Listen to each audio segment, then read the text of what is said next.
Well, good evening, everyone. Welcome back to another live edition of Carolina Panthers Talk, brought to you by Blitzball Champ Gaming here on the U to the Tube. I'm your host, Blitzball Champ Jason Ingram. So, hope everybody's been doing well. Hope everybody's been having a good week so far, right here in the middle of the week, Wednesday, as we're dwindling down to finishing up the month of January of 2023.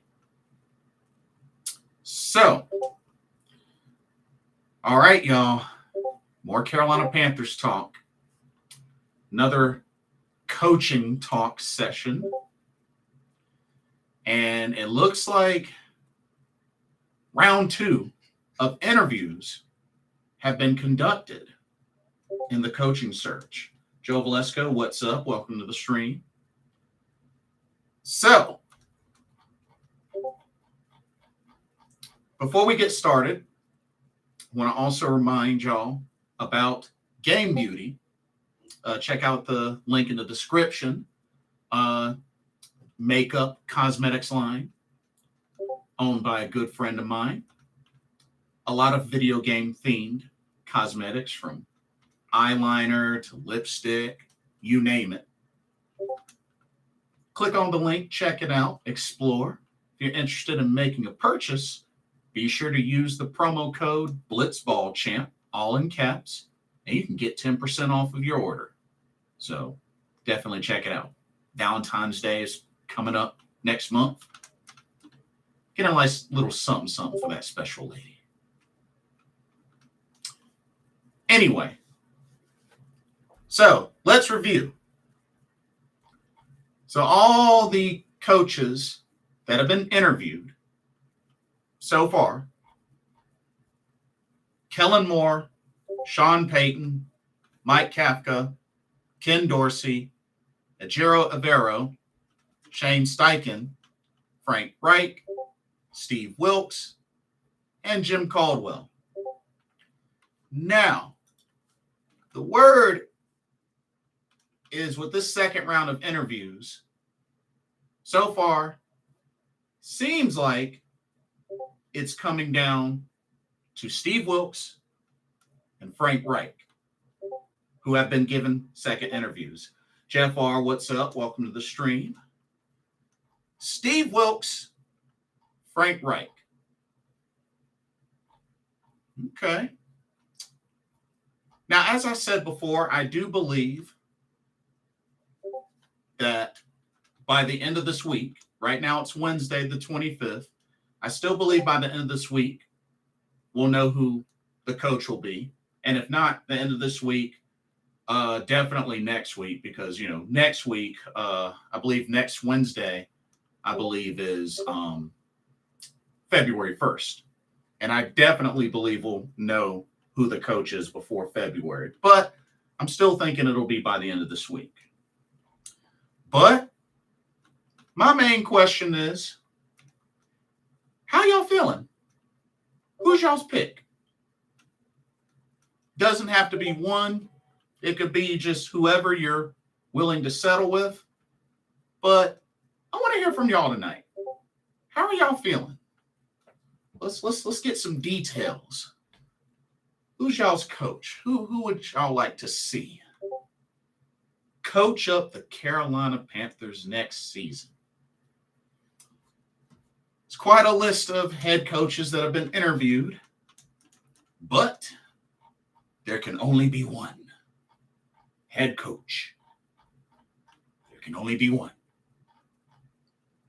Now, I also want to point out that the word is David Tepper wants a coach with experience. So I don't know if that necessarily by default disqualifies coordinators that have been interviewed for the head coaching position, but possibly. I don't know, but the word is Mr. Tepper wants a head coach with head coaching experience. which totally understand. Totally understand.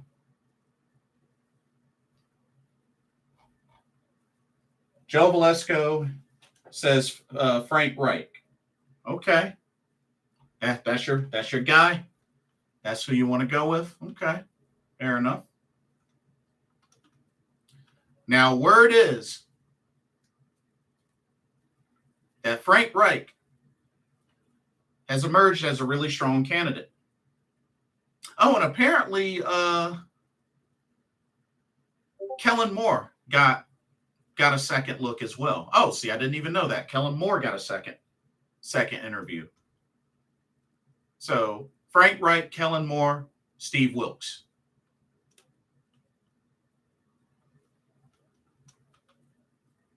Now, I've been hearing also some rumors that they're really, really close, really close to Frank Reich getting this. I don't know for sure, but I'm hearing that it might be going to Frank Reich. Joe Valesco says Frank Reich or Sean Payton. Okay.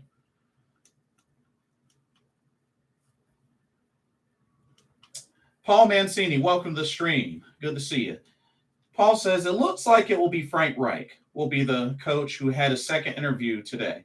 Kellen Moore is having his second interview, and Wilkes had his second interview on Tuesday. Right. So,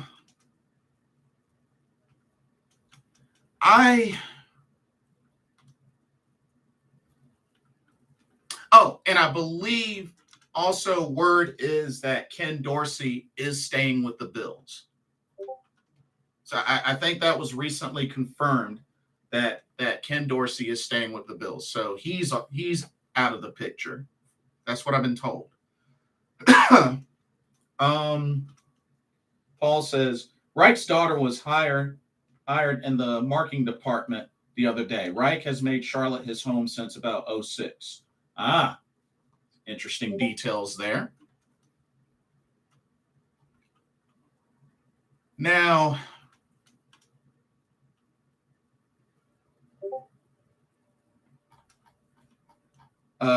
Reich's brother is a longtime head coach for Wingate University. Oh, for real? I did not know that. Now,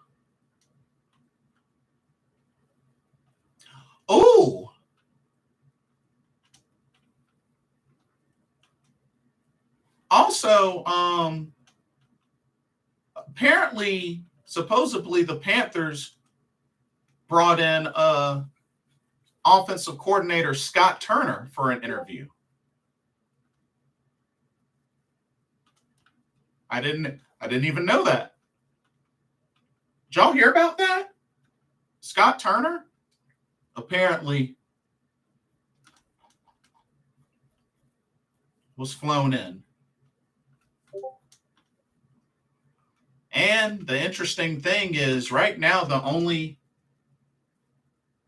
candidate that they interviewed that's still currently in the playoffs as we speak is Shane Steichen with the Eagles.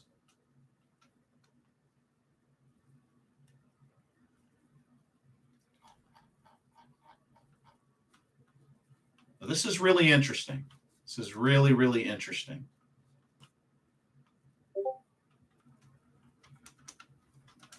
Paul says, Reich is a man of strong faith and committed to his community. Eagles offensive coordinator Shane Steichen apparently did not do all that well in his first interview and is off the list per sources. Oh, for real? Okay. See, that. Okay. So if that's the case, then yeah, he would be off the list.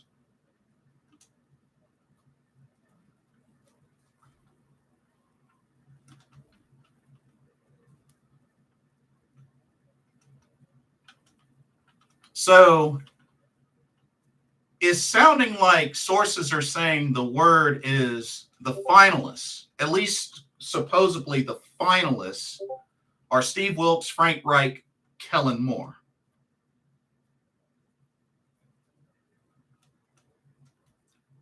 And Paul, who's your pick? Who's your pick, Paul? If it was up to you, out of who we've interviewed, who's your guy? It says it's down to Wright, Wilkes, and they are intrigued with Kellen Moore.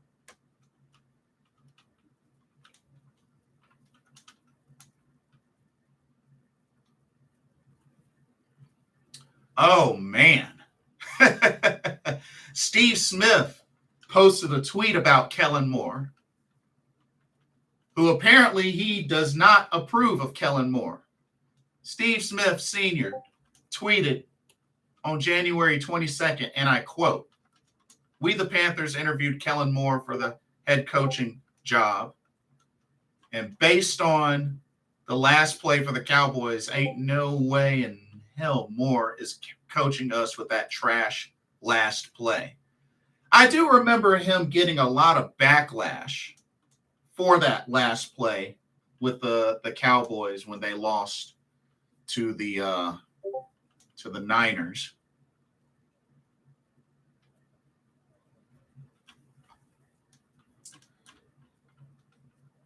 Paul says, I would like Vic Fangio, who was not interviewed with head coach with Reich as offensive coordinator. Wait, offensive coordinator? Don't you mean defensive coordinator for Vic Fangio?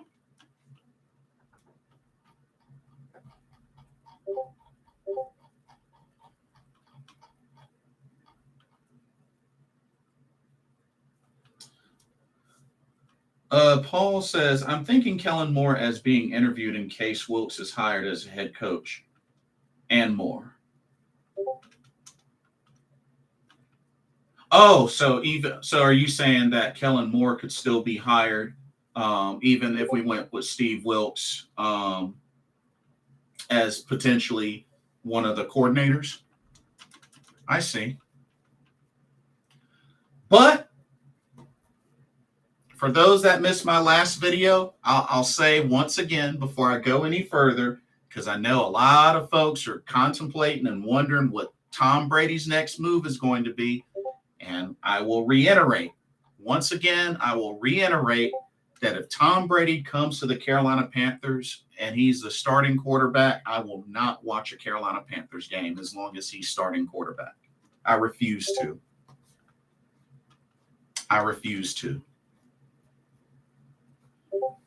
Not going to do it. Paul says, and more as the offensive coordinator, assistant head coach with Wilkes as head coach. Oh, so a combo deal. I gotcha. A combo deal. I feel you.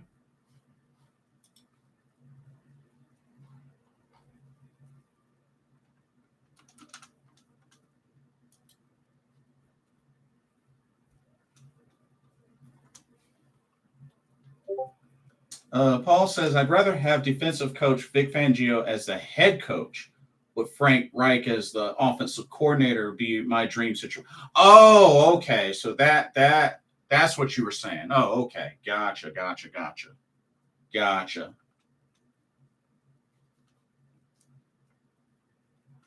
Not bad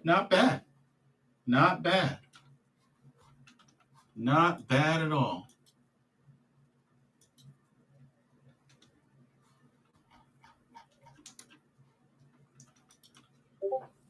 But yeah, all that goes out the window for me if Tom Brady comes here, which I don't think is going to happen. I really don't think it's going to happen because there's really no point in getting Tom Brady. There's no freaking point.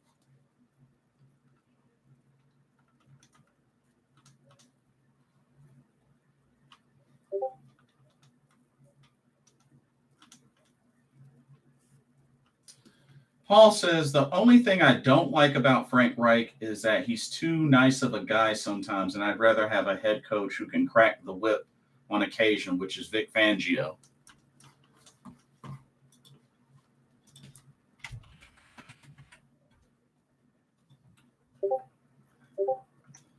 Here's the thing, though.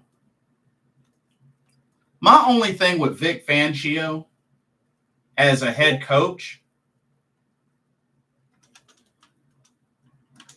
he doesn't have a great head coaching record. I mean, 19-30, that's not really a great head coaching record. That's the only thing. That's the only thing. Tom Brady will likely play for Miami next season. Hey, he can play wherever he wants, just not with us. Just not with us. But that's my only thing about Vic Fangio is that he doesn't have a great coaching record. I mean, 19-30, that's not that good of a coaching record. That's the only thing.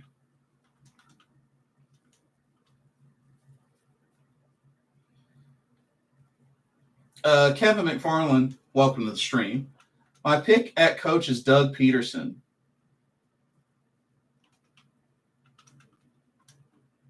Really? That the best you can do? That the best you can do? You better try harder than that. You better try harder than that. Fangio would oversee and run the defense while Reich runs the offense. Who did the Broncos have as a quarterback? And their O-line was a joke. I mean, the thing is, he was a head coach for the Broncos for 3 years. 7-9, 5-11, 7-10. I mean, 3 years. You know? And the first year was second in the AFC West. I mean, I'm just saying. Kevin says, I got Shane. Think you would be good. Yeah. Word is that Shane Steichen is apparently off the list.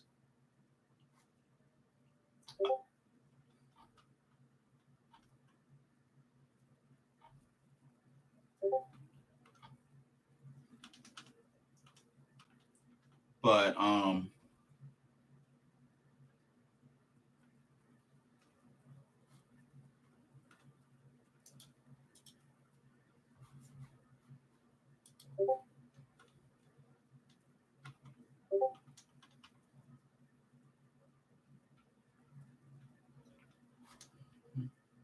me see.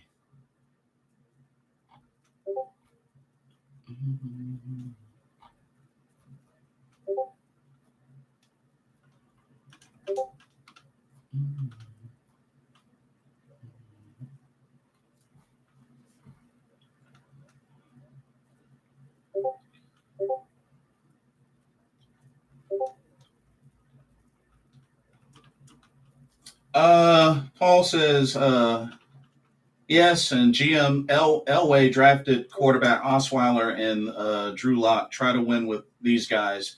Drew Lock. They beat us. They beat us. I mean, at the end of the day, they're going to look at record.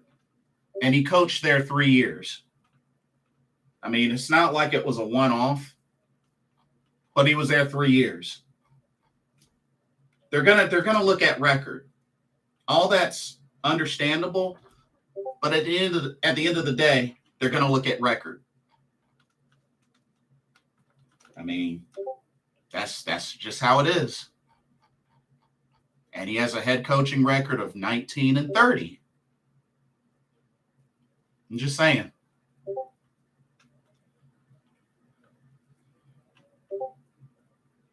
Kevin said, personally think he was the best overall coach for this roster. Oh, Shane? Well, I don't know. Because I know that David Tepper was saying he wants a head coach that has some experience, as a head coach, which Shane doesn't, I believe. Yeah, which Shane doesn't. So I don't know. And like I said, I don't know if that disqualifies. coordinators, but yeah, the final three, word is Frank Reich, Steve Wilkes, Kellen Moore.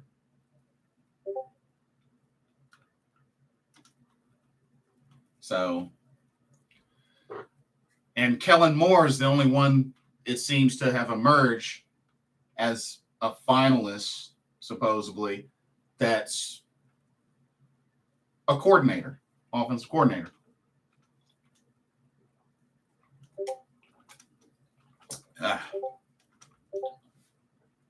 Paul says Steichen, Dorsey, Kellen Moore have SIPO records as they have never been head coach anywhere. Correct. That is correct.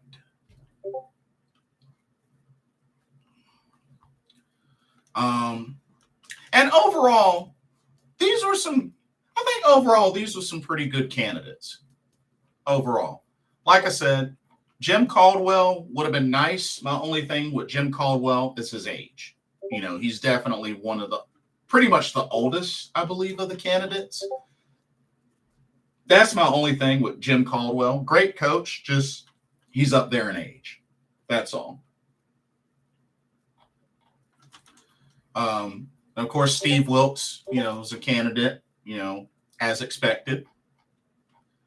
Frank Reich, Shane Steichen doing some great things with the Eagles, but he's apparently off the list. And I guess Ejiro Evero is off the list. Never heard of him personally. Ken Dorsey, he's apparently staying with the Bills. Mike Kafka, didn't hear any word on how that went, but that seems out of the picture. Sean Payton, while great coach, don't believe it's worth the sacrificing to get him. And Kellen Moore, I don't know. Kellen Moore has been getting some backlash from that last playoff game with the Cowboys. So, owner Tepper has stated publicly that he wanted his next head coach to have prior head coaching experience. Facts. Doug seems like a nice guy to teach Trevor. When will this team put it all together? For example, the Bengals. Not saying every team has to be that good, but a great quarterback and defense with receivers can go a long way. Well, we definitely have to get started ASAP. And, getting this coach is key. The quarterback situation, addressing that is key. And then just overall, the pieces on offense, I think, like I said, strong offensive line. I think we re-signed Bradley Bozeman. I think we re-signed Deonta Foreman. And, I think we can build upon the receivers that we had. I mean, DJ Moore is still DJ Moore. Terrace Marshall Jr. showed some flashes, and I think with him staying healthy and him getting more opportunities, I think he could turn into somebody. I'm hopeful for Shi Smith, but we'll see. May want to consider, picking up a wide receiver, maybe in free agency or whatnot. Defense, hopefully really retooling the D-line, looking at linebackers, secondary. Defense did a little bit of something, but still not quite an elite defense. They're not there yet. They're not there yet. Paul says Jim Caldwell has not coached full-time since 2019 due to having 2 strokes, forcing him to resign as quarterback coach with the Dolphins, which was his last job. Caldwell is not physically able to be a coach. But didn't he recover from that? No. I thought he recovered from that. He never recovered from that?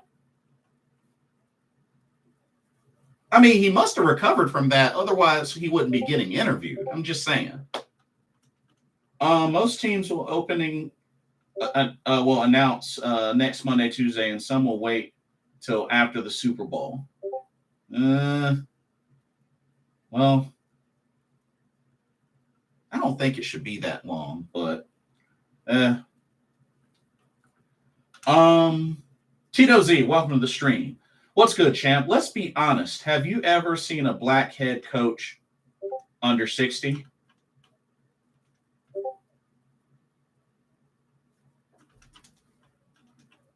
Wait, how old is Mike Tomlin? How old is Mike Tomlin? Is he 60? Mike Tomlin. Mike Tomlin, he's 50. He's only 50. Mike Tomlin. There you go. There you go. Bam.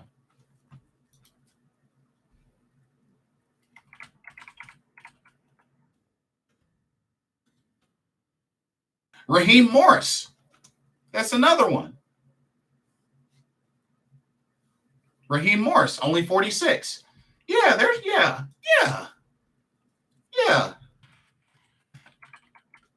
Shoot. Brian Flores, 41. D'Amico Ryan, yeah. There's a handful. Yeah, there's a handful.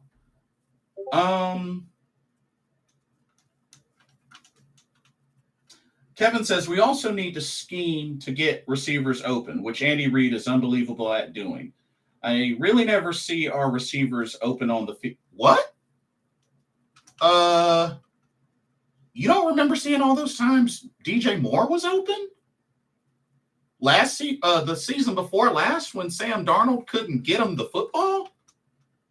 You don't remember all those times he was open? He was open a bunch of times. The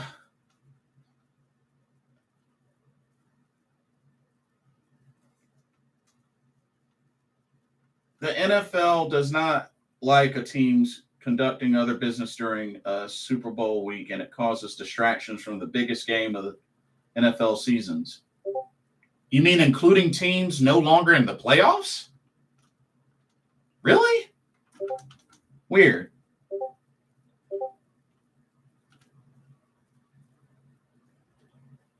Coaching full-time is a very vigorous schedule. Yes, Caldwell can get around, but who is taking a chance of hiring a 67-year-old coach with multiple strokes and potentially having a medical emergency?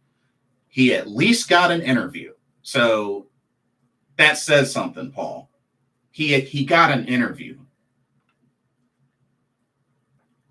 I'm just saying, I get your point. And like I said, his age is a factor, but there's a reason why he got interviewed. So that's the only thing.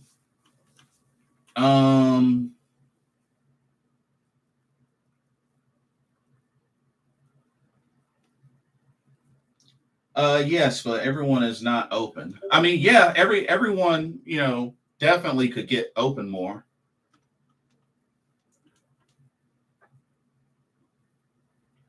Panthers have bottom 10 wide receivers corps in the NFL, and with good reason. Caldwell interviews with a few teams to help with the Rooney Rule, which I'm sure that's a factor, but at the same time, the dude is still a good coach. There's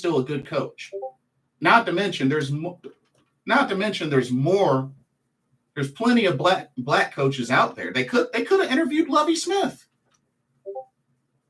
Like, I'm just saying, I'm not against the fact that he got a hire and got consideration. And you best believe if he were to have gotten hired, a good number of the fan base would have liked it. Because let's keep it real, he got snubbed out of Detroit.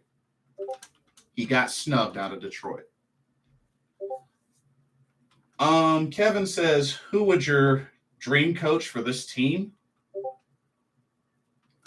I mean, honestly, a winning coach. Kevin, I really don't have a favorite. I don't have a favorite. Like, I have a pretty broad mind about it. I just want a winning coach, one that knows how to win, one that knows how to make adjustments, one that knows how to take some risks, one that knows how to build up its players.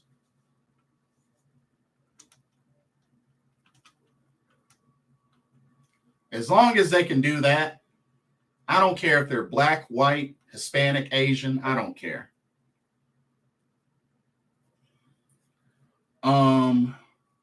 We need a tight end. Think about 3 of the late playoff teams have great tight ends. Travis Kelce, George Kittle, and the Eagles one. I think I know who you're talking about, the Eagles one. I just can't think of his name. I mean,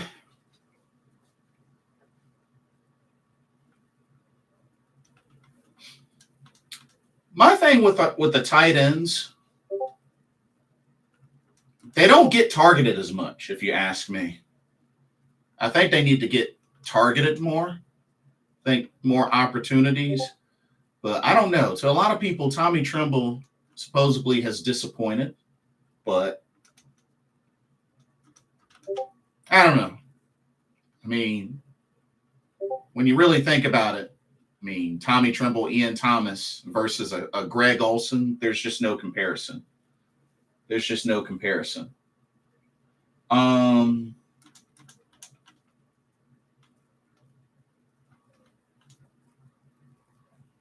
Caldwell is best suited as a quarterback coach or an offensive consultant at this stage of his career.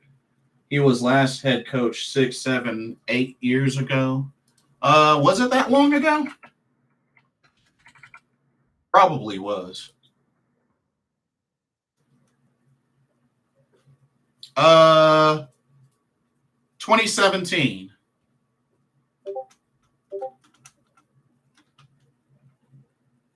So 6.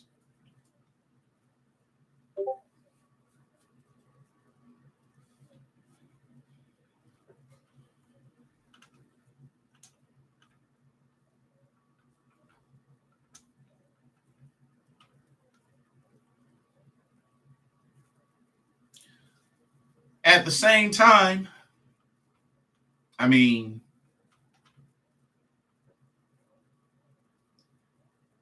how many years of head coaching experience does he have? Let me see. 9, 10, 11, 15. So what's he got? 5, 6 years of head coaching experience? Oh, no. About 5 or 6 years head coaching experience in the NFL and 6 or 7 in college. And he's a 2-time Super Bowl champion.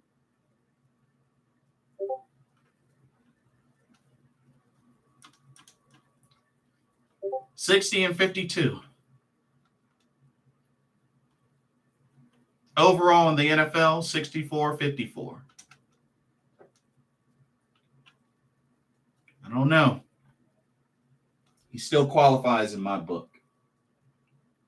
As long as he's alive and well, he still qualifies in my book. Tight ends are important in the NFL in these days. They definitely can be. There are 6 to 8 very good-looking tight end prospects in this draft class, about 3rd or 4th round. Travis Kelce certainly is amazing for the Chiefs. Yes, he is. Eagles tight end is Dallas Goedert. That's who it was. That's who it was. I could not think of his name to save my life. Could not think of his name to save my life.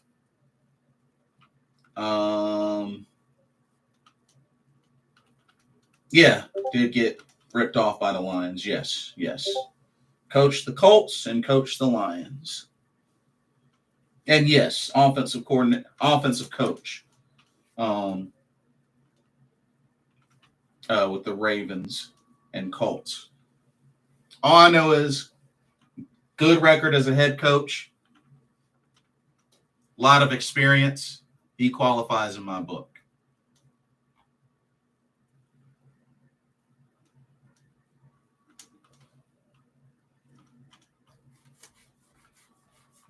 Let's see. But yeah, and if anything,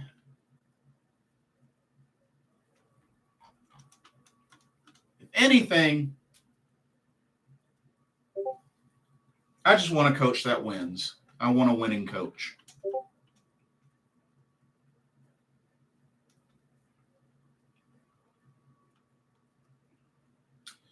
And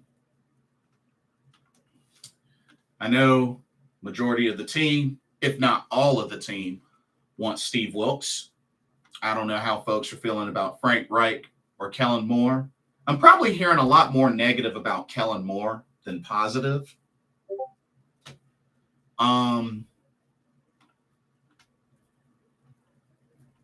But who knows? I think it could legit, like Paul said, legit comes down to Frank Reich and Steve Wilkes. And the only thing that I can say, my only thing with Steve Wilkes is how come no other team has reached out to him about an interview? You have at least 4 other teams still looking for a coach.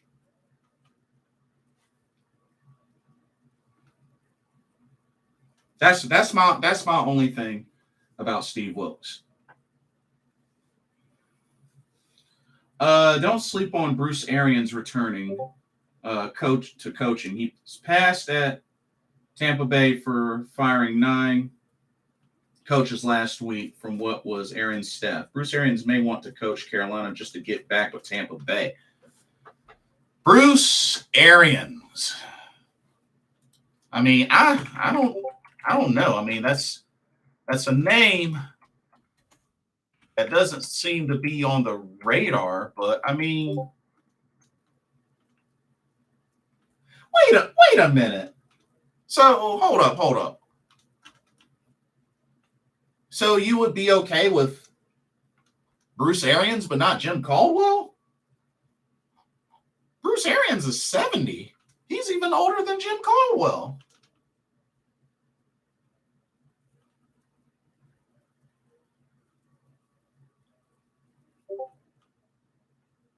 But hey, he's got a killer head coaching record, 86, 51, and 1. Won a Super Bowl. Won a Super Bowl as a head coach and 2 Super Bowls as an assistant coach.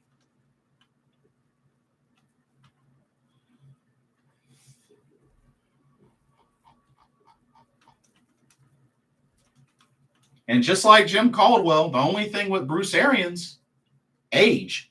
That's really the only thing I can say is just age. Everything else looks legit. Bring those 9 fired coaches with him to Carolina. That's a lot. That's a lot. The clean sweep.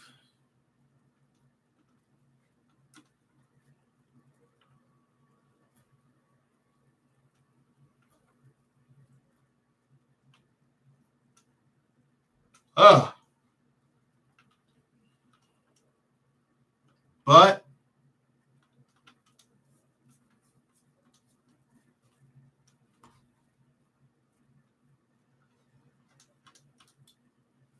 But like I said,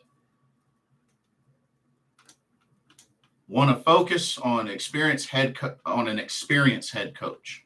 So that looks like the route that they're going for, which is understandable.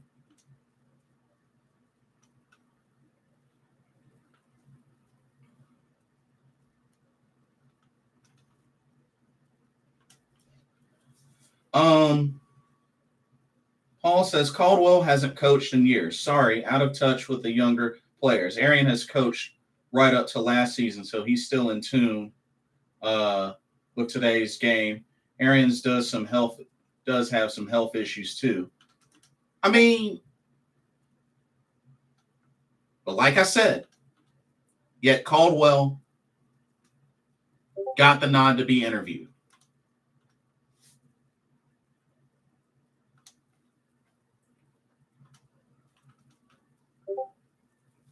Aaron's Leftwich and Brady just for you. I'm telling you right now, if we get Tom Brady, I'm not watching a single Panthers game. I'm not. I don't care if he's the supposed GOAT. He's a freaking dirty GOAT. Period.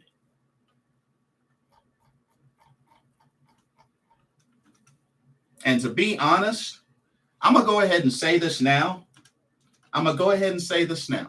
Folks can get mad at me or whatnot, but as long as I've been a Carolina Panthers fan, and as the rivalry that we've had for the longest time against the Patriots, especially losing in our first Super Bowl appearance against the Patriots, if a good bunch of y'all are seriously okay with Tom Brady being our quarterback, then a big load of the fan base is fickle. Fickle/hypocritical, because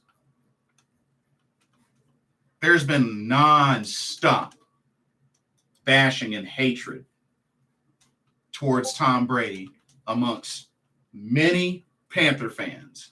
And if they turn around and they are cool with Tom Brady playing for us, fickle. Plain and simple as that. If we get Tom Brady, I refuse to watch a Panthers game this season. I won't do it. I don't care.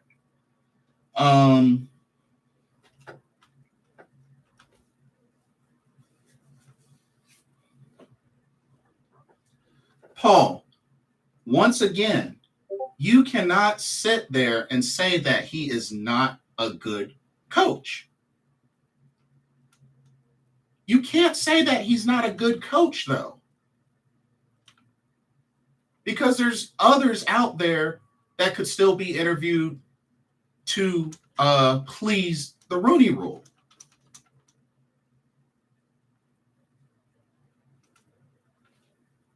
So what if it's been a couple of years? He has the credentials. So what if it's been 6 years? He has the credentials. Mr. Wolfcott, welcome to the stream. What about Wilkes as head coach, Frank Reich as offensive coordinator? I wouldn't be against that. Hey, at least it gets Ben McAdoo out of here. I wouldn't be against that.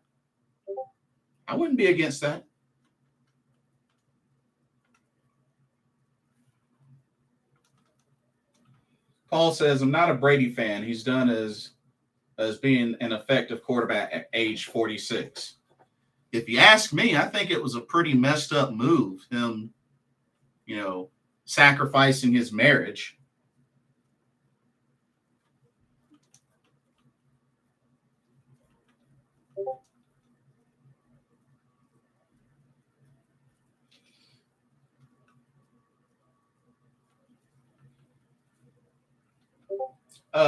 Defense coordinator Fangio or Avero if he gets released. A lot of folks praise Fangio behind the idea of defensive coordinator, so I'd be down for that.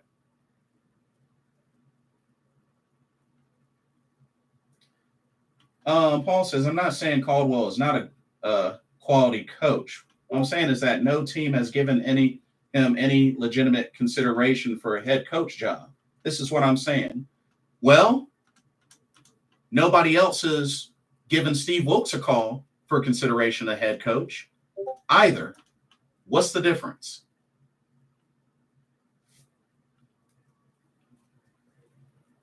You can't sit there and tell me if we were to get Jim Caldwell. You mean to tell me if we were to get Jim Caldwell, you would be upset?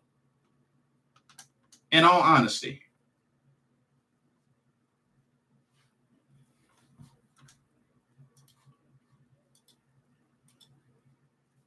Because technically one could say the same about Steve Wilkes, because ain't nobody else have reached out to him about head coaching position if he's so great. I'm just saying. I'm a play devil's advocate sometimes. Joe Valesco says, "Hey, I wasn't born during the first Panthers Super Bowl."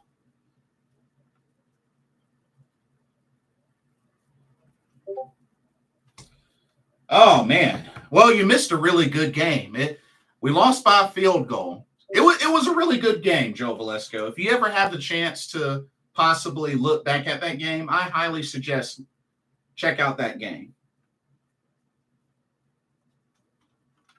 If Dan Quinn gets the head coach opportunity with the Broncos, and Avero could stay with the Broncos.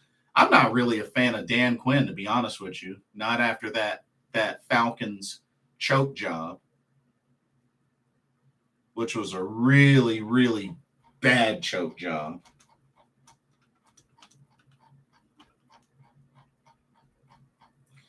Most NFL teams do not look at Steve Wilks as a head coach, hence the lack of other interviews. And that's the thing. But yet, a ginormous bunch of the fan base here wants Steve Wilks.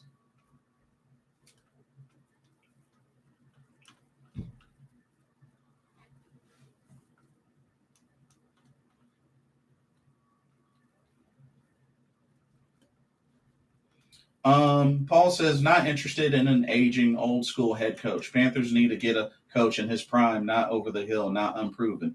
And the only thing that I said was my only thing was with Caldwell was his age.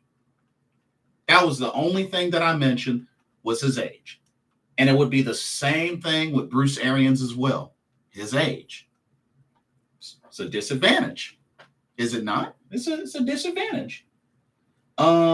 Leader of men. I mean, I'm not going to say that he's not, but we had the chance to make the playoffs and failed. Therefore, I don't think he should guarantee get the job. Do I feel that he deserves to be a candidate? Absolutely. But fact of the matter is, still had a chance to make the playoffs. And we were one game away, being that we had made the playoffs since 2017. Not to mention against the team that we had beaten before, kept out of the end zone. No excuses. No excuses.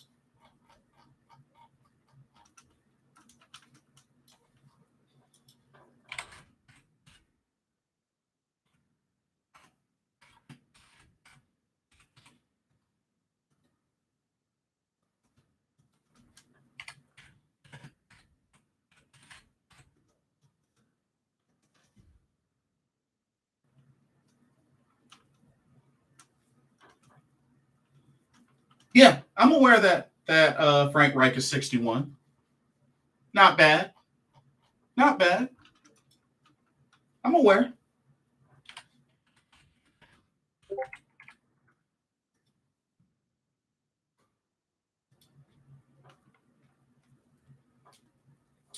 Wilkes is viewed DC type, which he does have an interview with the Falcons set up if the Panthers do not offer him as head coach. Oh, does he? Oh, hey, that's a start. But then again, it would make sense to hopefully try to look elsewhere if he doesn't get considered. So backup plan is good. That's good. That's good. Wilkes has little upside as head coach, more like an 8-0 win team and bounced in the first round. Panthers need to aim higher. I agree. And like I said, I don't want to discredit what Wilkes did. I am willing to bet that if he did have those other games, we would have a better record. I'll give him that. I'll definitely give him that. I mean, Matt Rule was what, 1-5? Wilkes came in 6-6. Big difference. Huge difference. I would never discredit that. Never. We get those other 6 games back. Definitely, I truly believe it wouldn't be 1-5 between those first games. I think we'd have at least four more wins. At least 4 more wins. Which would put us at what? 11-5?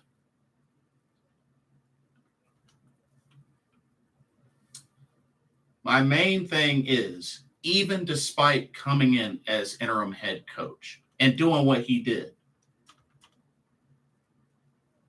still in position to make the playoffs and failed. All I'm saying is, by default, we got to stop rewarding mediocrity. We got to stop rewarding disappointment, especially being that we didn't make the playoffs and we still haven't made the playoffs since 2017. That's all I'm saying. If we would have made the playoffs, I would have no problem saying bump the other coaches, keep Steve Wilkes. I would have no problem saying that.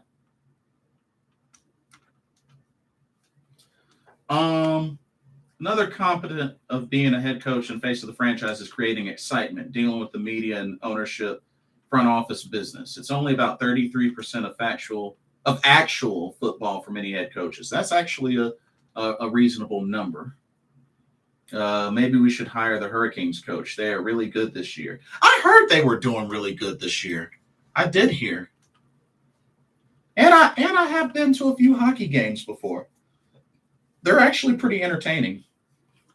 A head coach has to be able to attract sponsors and players to come in free agency to play for a winner, or at least an exciting offense, or you don't attract quality players. Well, one thing's for sure, Steve Smith is not a fan of Kellen Moore getting hired. At least we know that.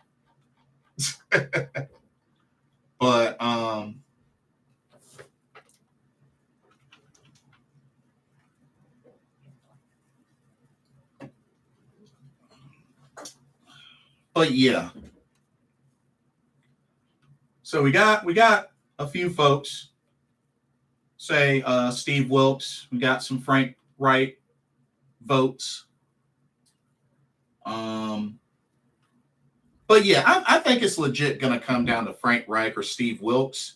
But it sounds like perhaps it's leaning towards Frank Reich.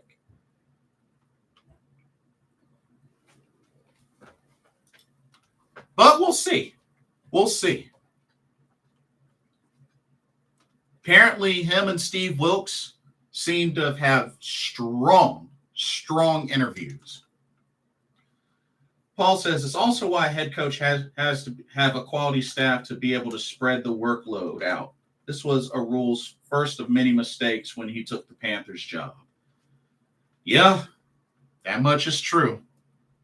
That much is true. And I think there was a recent interview with Matt Rule where he admits and regrets throwing Cam Newton under the bus.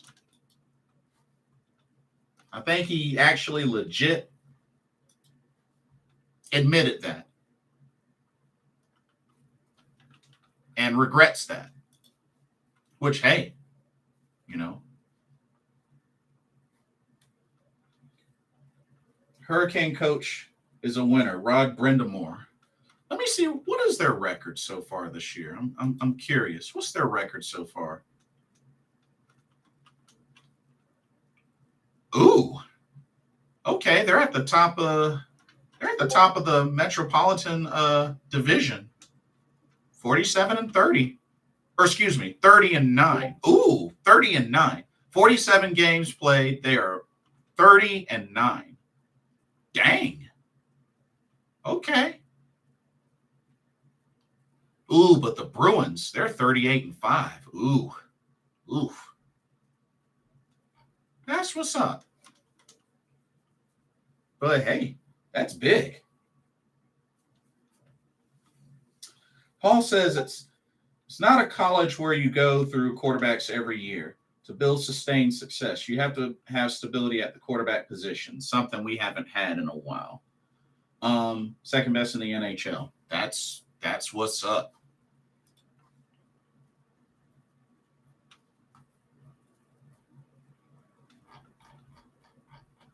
But and see, I'm pretty I'm pretty open when it comes to like what free agents we have that, players for the Panthers roster that are free agents now. Like I said, the only two that come to mind that I feel like we should definitely bring back are Deontay Foreman and Bradley Bozeman. Now, as far as the kicker situation, Zane does have one more year. Because remember, when he resigned to a 2-year contract, but he got hurt, which led to bringing in Eddie Pinheiro. So, I mean, Eddie Pinheiro had the meltdown in the first meeting with the Falcons. Then afterward, he hasn't missed since. So, personally, take your pick. Because Zane, when he was healthy, was also automatic. So, the way I see it, take your pick at kicker. But I think Foreman and Bozeman should be brought back.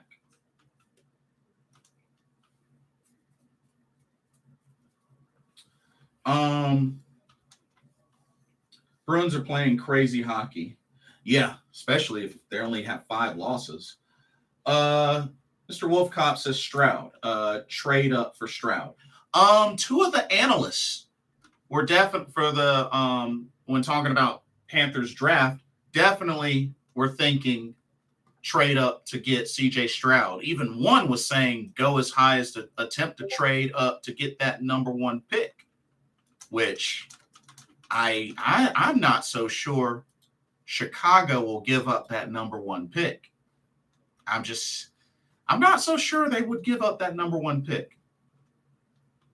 Oh, Mel Kiper's first round mock draft is up as well. So we'll take a look at that. Reich is a quarterback coach at he helped develop Phil Rivers, Jacoby Brissett, Carson Wentz, Nick Foles. True. Pinheiro is not under contract, and I'm sure other teams will go after him in free agency. Yeah, and that's the thing. Like, if anything, we at least still have Zane, which I would think will be recovered by the start of the season. So it's not that we don't have a kicker. It's just, I don't know if Zane will still be able to be automatic, which he has been before he got hurt. But we'll see. Would have to be a Hall. Kuiper has us taking AR-15.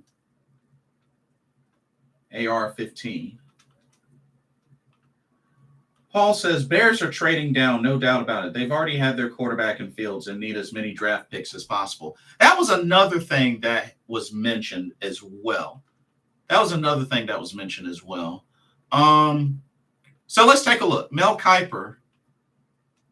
So he has Chicago picking Jalen Carter with that number 1 pick. Interesting. But, I mean, they do have their quarterback. But they have he has Chicago going Jalen Carter, Houston going CJ Stroud,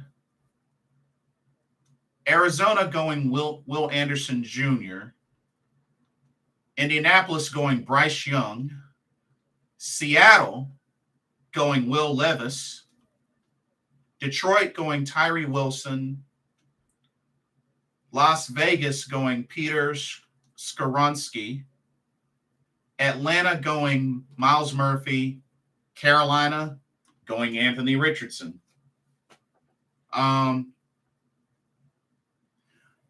Here's his analysis on Anthony Richardson. So check this out.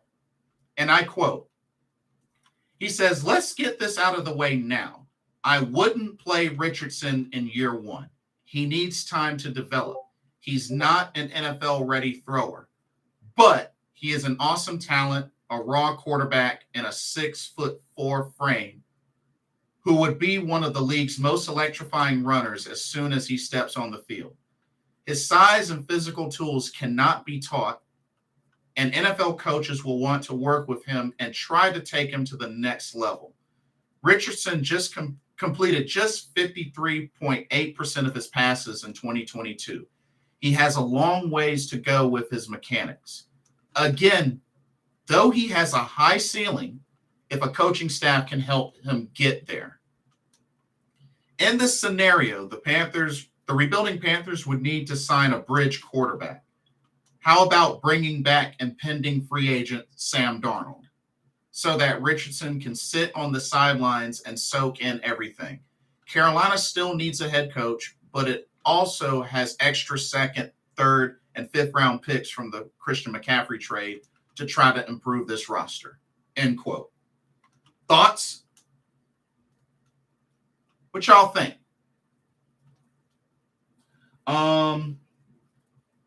Let me get caught up. So Anthony Richardson, Raiders probably trade up with Bears for a quarterback. Then Texans at 2 take their other quarterback. And that's another thing to remember, being that the Raiders are shopping Derek Carr.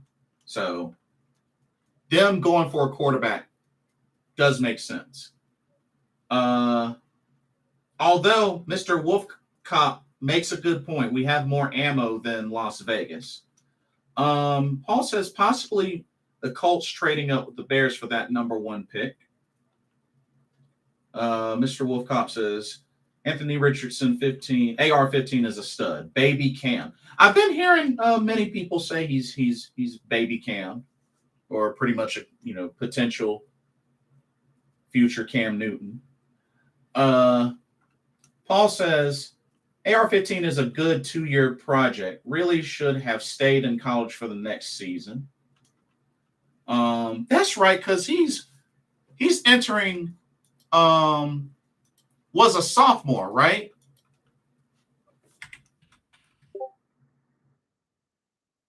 Did I read that right? It was sophomore? Yeah, sophomore. Ooh. Well,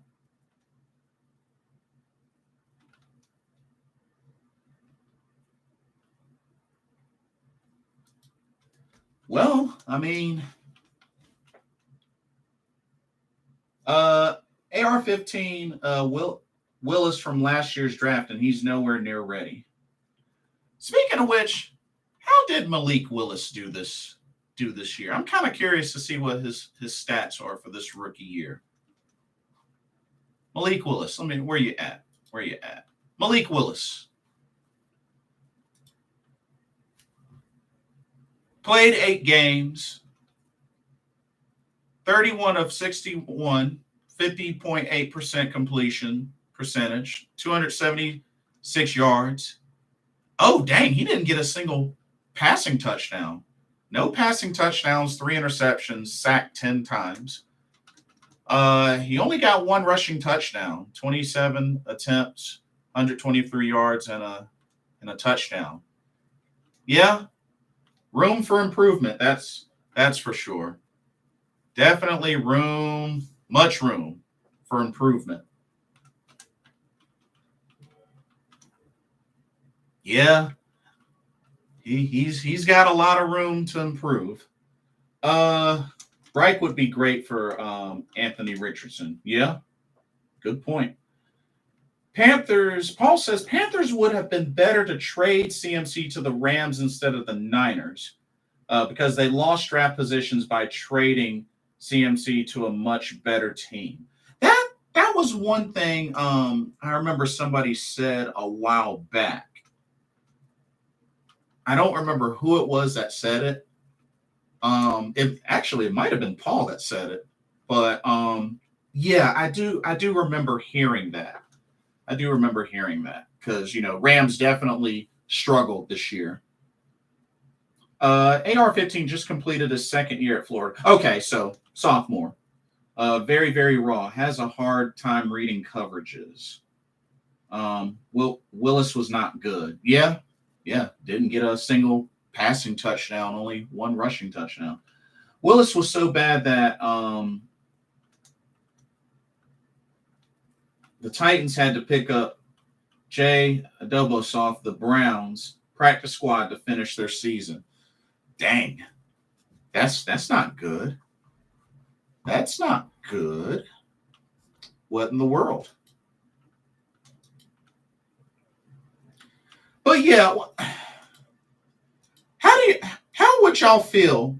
Like, are y'all opposed to the idea of bringing back Sam Darnold as the bridge? Like Mel Kiper was saying? How do y'all feel about that?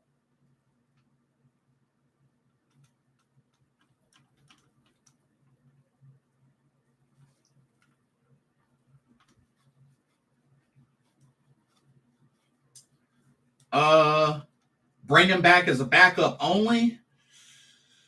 I don't know about that. Only because, then I guess it would come down to, Matt Corral.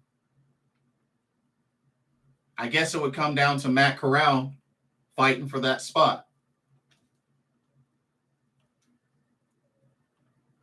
And to be fair, Sam Darnold played a lot better than what we usually see him. He really fell apart in the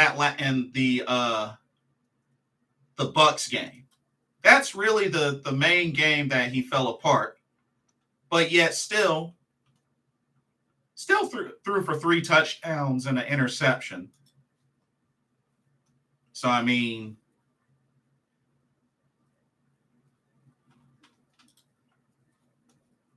or actually it was the Saints game that he fell apart. It was actually the Saints game, 5 of 15, 2 interceptions. So really it was the last game of the season that he fell apart. So this year Sam Darnold actually did better than what we usually see him as overall. I will give him that.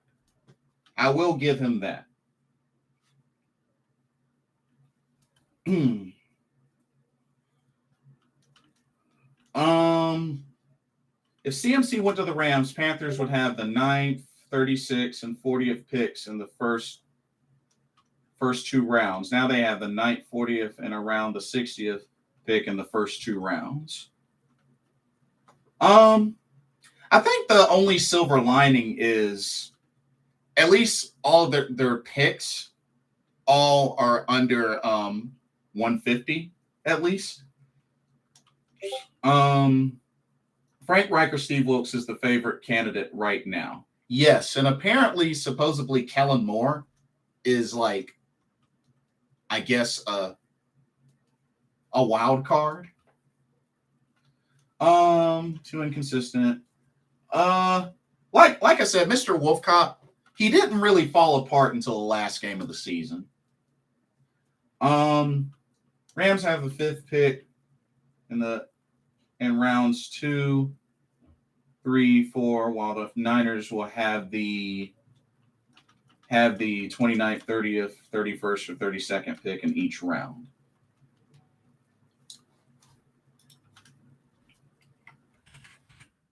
Interesting breakdown there. But nah, it's right on. Let me see. Vietnam, welcome to the stream. What's going on, guys?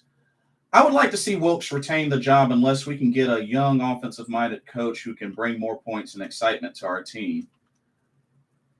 Paul says Reich would. Darnold would do well with Reich as head coach, offensive coordinator. Reich didn't set the world on fire up in Indy, to be honest. Well, Vietnam, you have to also remember he does, number one, he does have a Super Bowl championship, number one, as an offensive coordinator. And number two, he does have a head coaching career record of 41, 35, and 1, which is better than Steve Wilks. I'm just saying. So Frank Reich has had some success as a head coach. And even if we don't get him as head coach, I think strong consideration for offensive coordinator should be the backup.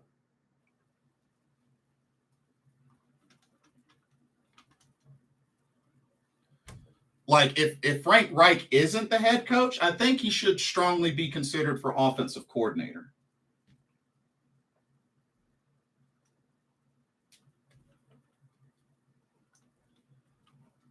So the only thing I'm saying is technically he has, the better credentials versus a Steve Wilks. But then again, he's coached a lot longer than Steve Wilks. So Frank Reich kind of has the advantage, technically has the advantage.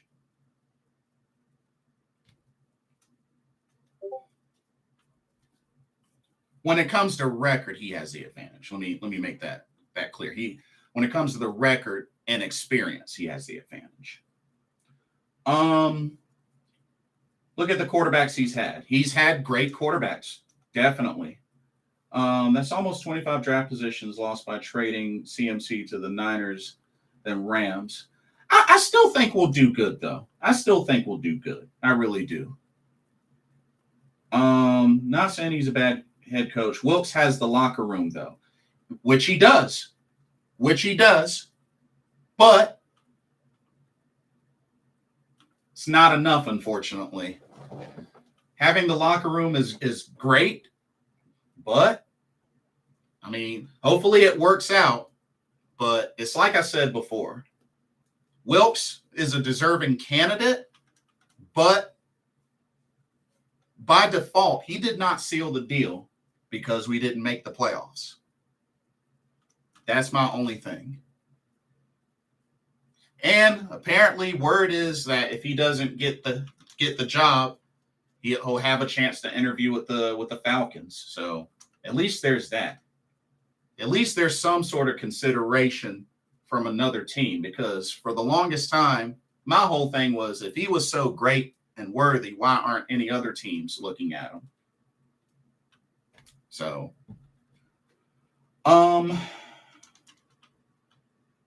both teams were 3-3 when the trade happened. Oh, are you saying both teams, as in the Rams and the 49ers, or the Rams and the 49ers?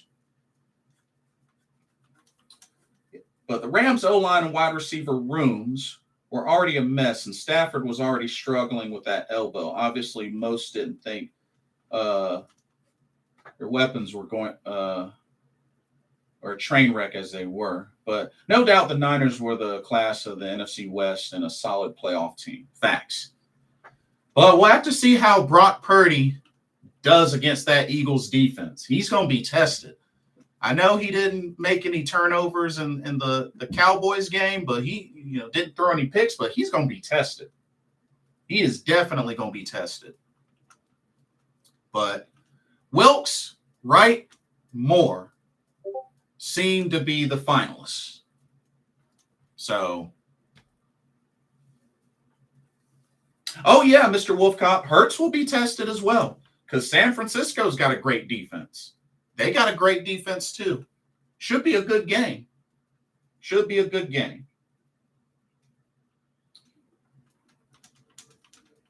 Whenever making a trade for draft picks, team needs to do their homework on where they realistically believe those picks will end up. Agreed.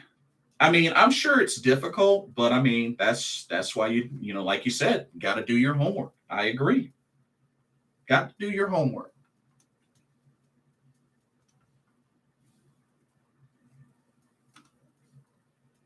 Paul says, I see the Eagles winning 20-16 in a defensive struggle.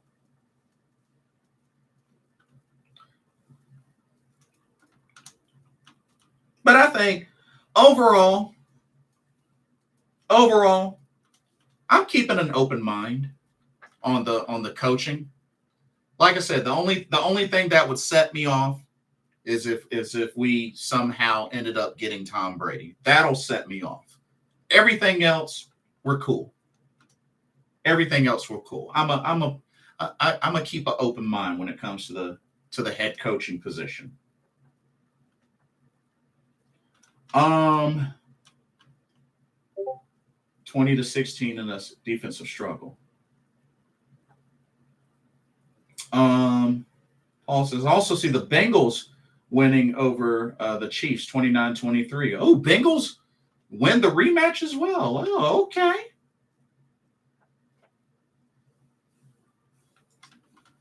J. Cole says every team that needs a coach is ready for Shane Steichen and the Eagles to finish, which wouldn't surprise me. Which would not surprise me at all. Mr. Wolfcop says Tom Brady for offensive coordinator. Shoot. So he can have hissy fits on the sideline when things don't go his way.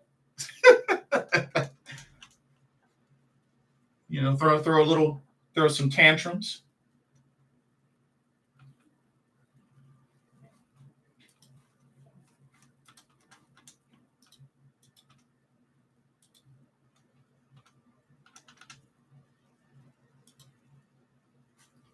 Little hissy fit.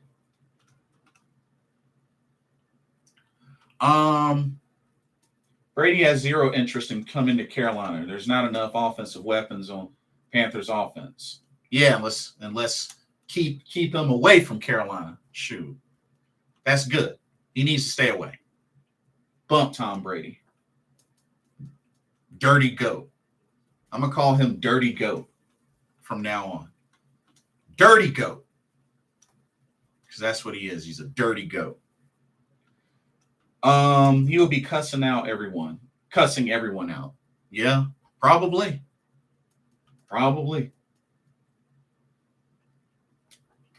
Raiders could be a dark horse for Brady, but he wants to remain in Florida or East Coast to be close to his kids. Fair. J. Cole says Peyton Manning as offensive coordinator or quarterback coach. You know what? I would not be opposed to that. Especially quarterbacks coach. I would not be against that.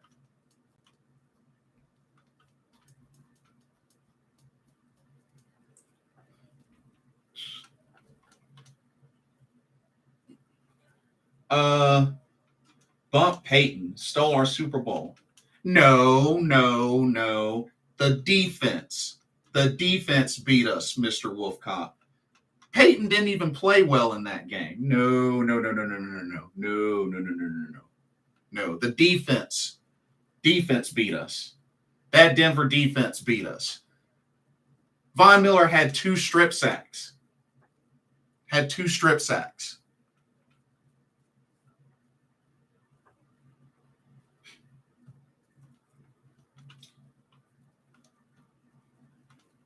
Gronk to Carolina. Would Gronk even want to play in Carolina?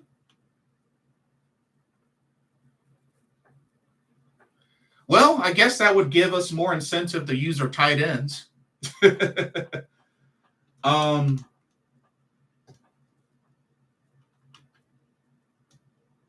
Refs too. Oh, Mr. Wolfcop, I do remember the play. The what was originally what? If I remember correctly, that Cotchery catch was originally ruled a catch and they overturned it, or it was the other way around. Was a catch and they overturned it, or something like that. But yeah, I remember.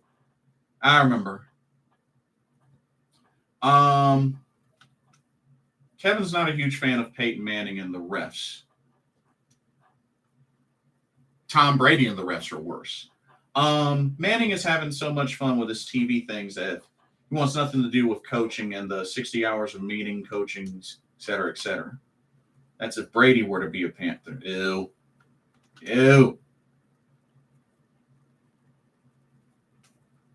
He was about to get 200 wins all time. What are the chances? Eh? But let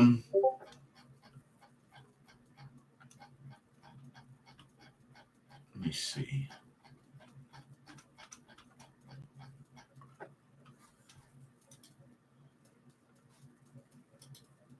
I'm very hopeful that more things will start to turn around for this team. But you know something? We were to get an Anthony Richardson. A battle between him and Matt Corral would be intriguing to me, to be honest with y'all. Would be very intriguing. I will say that.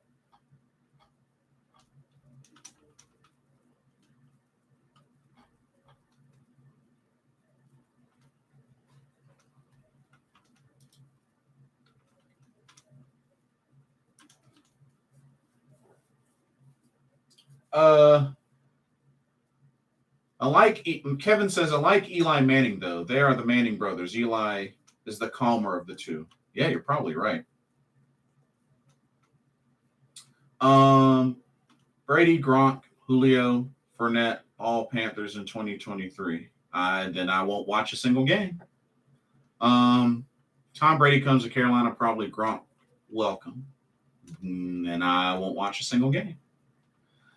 Kevin says, I'm sorry, but Matt Corral looks pretty bad in the preseason. I'm not going to lie. I mean, he really didn't have a fair chance, though. He got hurt. He didn't really have a fair chance. He didn't have a fair chance. No. Nah, he didn't have a fair chance, Kevin.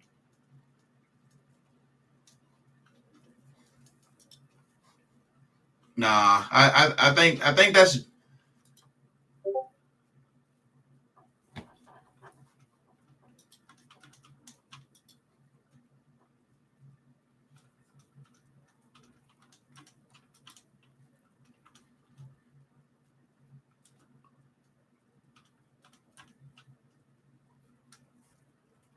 But yes, I agree. I agree with Vietnam. Yes, definitely needs more reps. Definitely needs more reps. But hey, he's no longer in a walking boot. He's no longer in a walking boot. So that's a plus. So he can continue to rehab. He's not in a walking boot anymore. So that's great.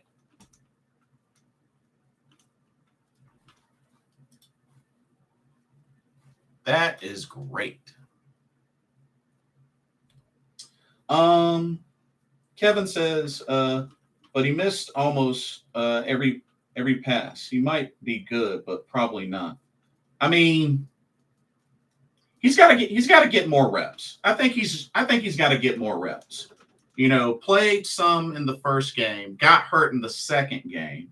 So he really could have used more reps personally. But, you know, I'm not gonna write him out just yet. And I agree with Paul. Corral is a rookie all over again next summer, so it's unrealistic to expect him to compete at a high level until 2024. He missed all of the year, preseasons, development, learning the ropes on the field. Yeah. Just based on chance, perhaps. Fandom says, going into the offseason with him fighting for a starting spot will do him some good if he truly can be the franchise guy. Well, there's only one way to find out, and I'm totally up for finding out. Now, Corral will likely have to learn a whole new system next summer, so he's starting from square one. Yeah, I would agree. I would definitely agree. He will never be a Hall of Famer quarterback like Drew Brees, but would like to see him. Maybe could be like a Alex Smith. Wait a minute. How do you know that, though? Like, he hasn't even gotten started. he hasn't even gotten started though. Like,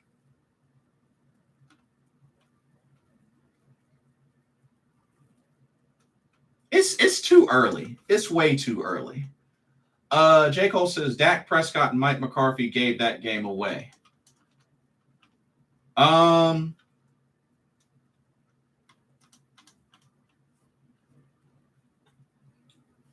it was close. It was close. It was close.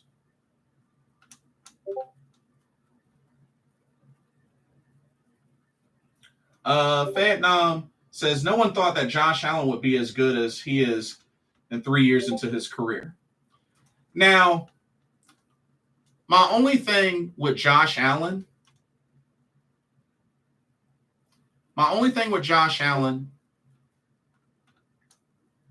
could the playoffs be his kryptonite? He could be just like Dak Prescott, just like Tony Romo. The playoffs could be their kryptonite.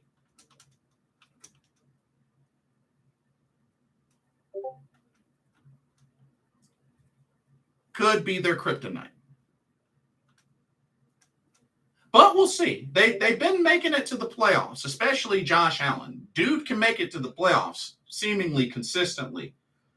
But playoffs could be where he falls apart. Could be where he falls apart. Same thing with Dak. Unfortunately, Dak could be Tony Romo 2.0. I hate to say it. But Dak could be Tony Romo 2.0. So,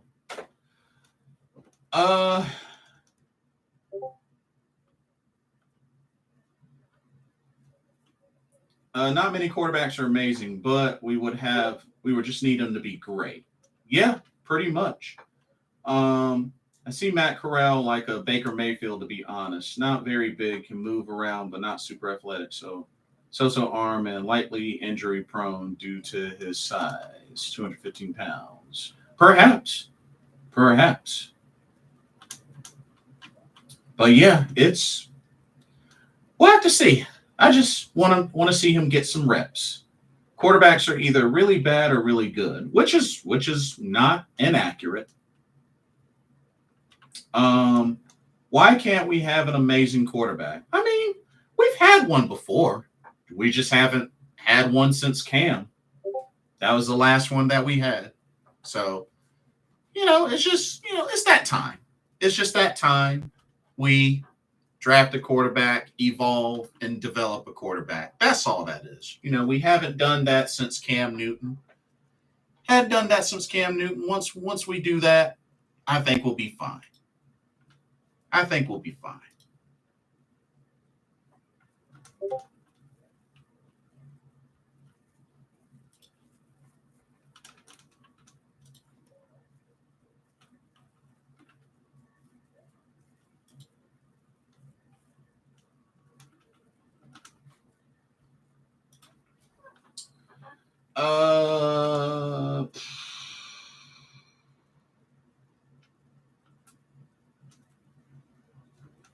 Josh Allen took a step back this year. Way too many turnovers, very reckless. The ball when it's not necessary. Reminds me of Brett Favre type. Yes, he did increase on the turnovers for sure. Breeze did not always do well in the playoffs. Remember the Vikings game, but he's an amazing quarterback. Yeah, he finished strong. Look, Drew Brees, definitely a great quarterback. I hate having to go up against him. Josh Allen won my fantasy league this year, so he definitely didn't take a step back. Oh, for Vietnam. Oh, he won your fantasy league? That's what's up. Congratulations. Paul says, I think Lamar Jackson will end up with Panthers, Falcons, or Tampa Bay Bucks. Isn't the word that the Ravens put him at as priority to be re-signed, though? I think they're going to be fighting hard to give him an extension.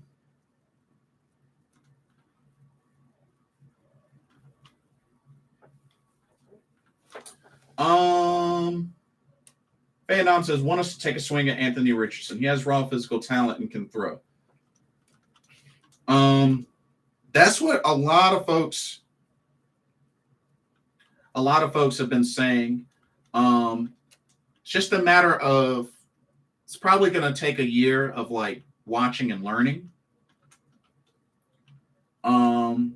But seems to have potential and seems to be teachable. We don't want to pay them. Haha, it's the truth. Tepper's pocketbook better come through. No need to claim bankruptcy on yourself. Facts. Quarterbacks are only as good as their O-line, wide receivers, and coaches are, which is a great point. J. Cole says, if only Josh Allen have help on the running game. Yeah, that's a good point. That's a really good point. Vietnam says, Cam's athletic ability was amazing. His decision-making and accuracy wasn't. I'm talking about Brady, Breeze, Mahomes, Manning. Amazing. Here's the thing, though, Vietnam. Accuracy, you're right. Decision-making, I'm 50-50. But here's what's so amazing about Cam. We got to remember, Cam did all that he did with pretty much unknown, sort of no-name receivers, with the exception of Greg Olsen, and won an MVP. That's pretty freaking amazing. No, he's no Tom Brady, no Peyton Manning, no Aaron Rodgers, but that's pretty impressive. An MVP on a team with our best receiver was Ted Ginn Jr. That's pretty impressive. Defense did their part, of course. Thieves Avenue will always remember them. But what we did on offense,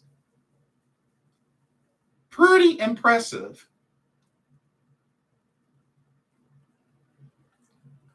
Vietnam, was he or was he not on his way to another MVP before he got hurt? Come on now. Come on now.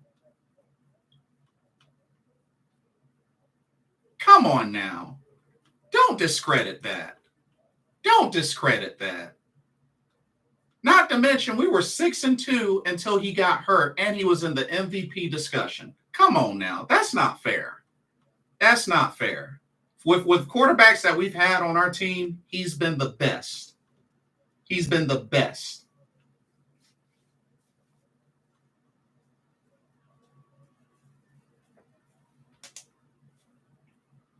Not to mention, our second Super Bowl appearance ever in franchise history. Not to mention 15-1. 15-1.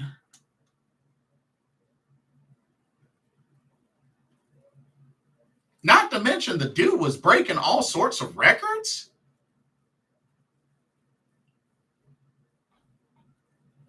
Shoot.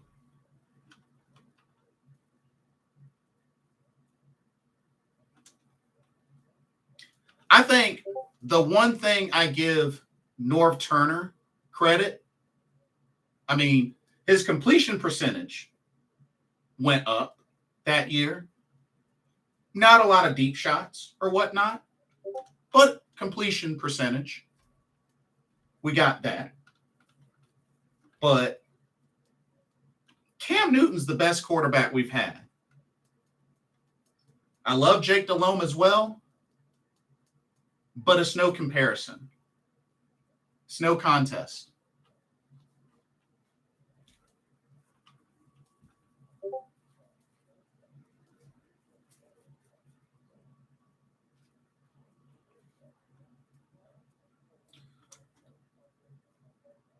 Let me get caught up. Yeah, 35 touchdowns with his arm. And that's another thing. That's a big thing. 35 touchdowns, which, him considering being a dual threat quarterback is kind of a big deal as well. Because, he technically is a dual threat. You don't have a lot of teaching learning time in the NFL anymore with all these CBA restrictions in place now for practicing. That is true.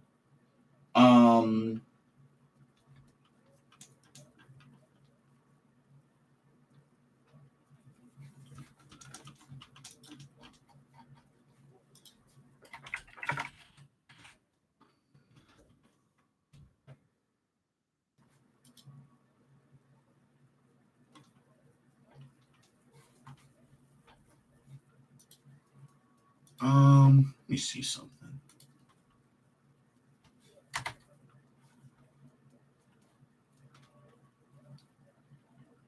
One second.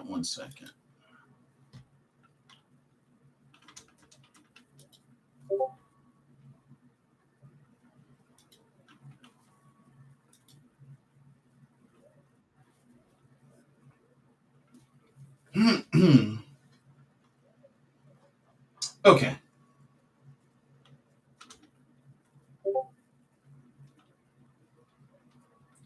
Let me get caught up. Manning and Brady threw for over 40, while Breeze threw for over 5K. And like I said, my thing is I'm not comparing them.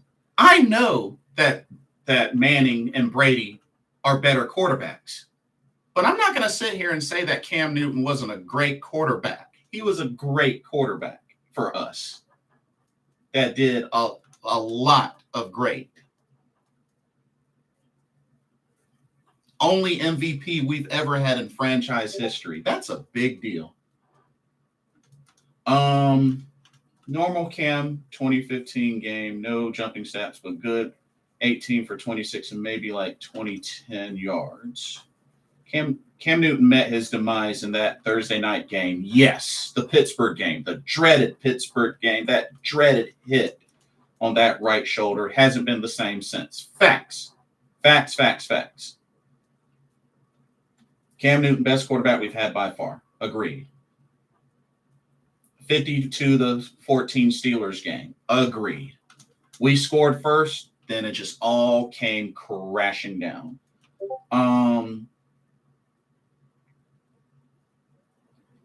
We all missed the 2015 Panthers. Team will never, unfortunately, be the same.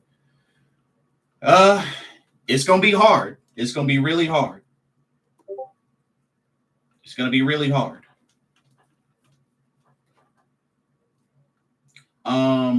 Cam has only had over 400 yards passing in 2 career games, and when we needed a game-winning throw, it just didn't happen as much as it did.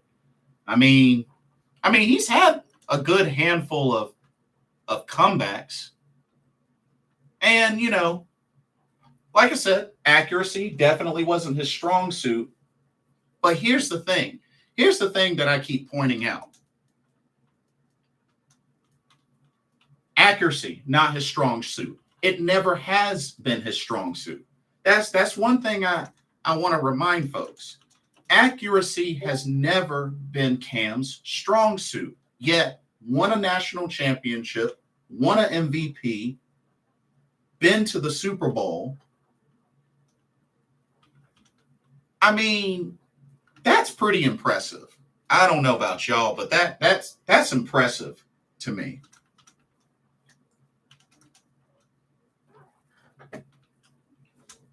That is impressive. I don't know about anybody else, but that's impressive to me.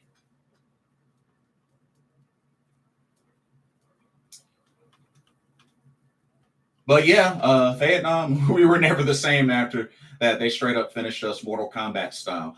Dude, it was devastating. It was royally devastating. I mean, I was up in arms when we scored first. I mean, that first drive was a phenomenal drive. Christian McCaffrey got us in the end zone, and it was just looking bright. And then it just blew up.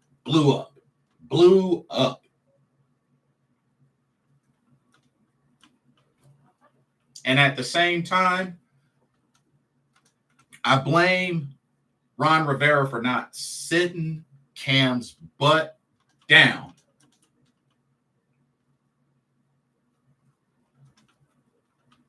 A good part of that I blame on Ron Rivera. No, it was a washout. Panthers were beaten up so bad, and it actually ruined their season. And Cam for he was forced to play injured, which impacted his future. Facts. Cam made some good games. Facts. Mechanics either. If you can elaborate a little bit. How many overthrown balls to Olsen, but also great throws. Oh yeah, he's had plenty of overthrows for sure. For sure. Like I said, accuracy was never his strong suit. Yeah, accuracy was never his strong suit. Anthony Richardson has more tools to work with, if you ask me. Accuracy, speed, and arm talent puts him all alone if he can put it together. Some say perhaps, what was it, 2 years?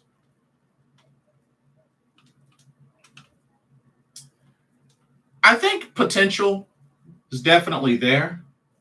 Like I said, you put the right folks around him, coaching, weapons, get those reps in. He could turn into somebody.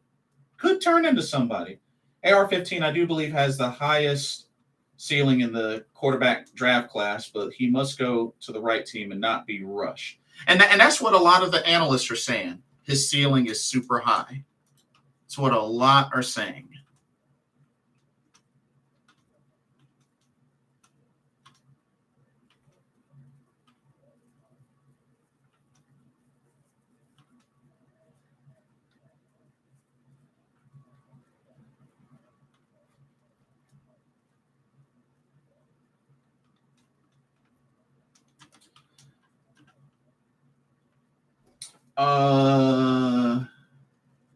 Be coached up. I agree. He needs elite coaching.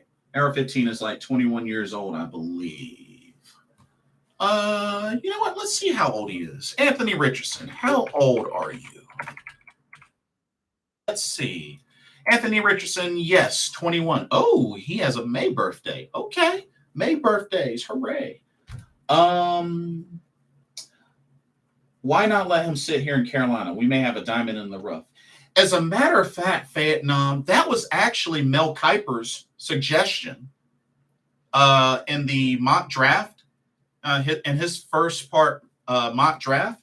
That was actually his suggestion when it comes to Anthony Richardson, because he feels that he's not NFL ready yet and that he should sit year one and need the time to develop and learn and such. So Mel Kiper agrees. Paul says Reich would be good for him.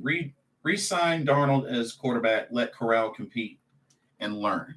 And that was even one of the things he suggested, the idea of bringing back Sam Darnold to be the bridge, somebody that they could play behind. Corral would get a chance to compete, see what he can do. So, I mean, hey. I think it's just going to come down to how much Darnold may want. You know?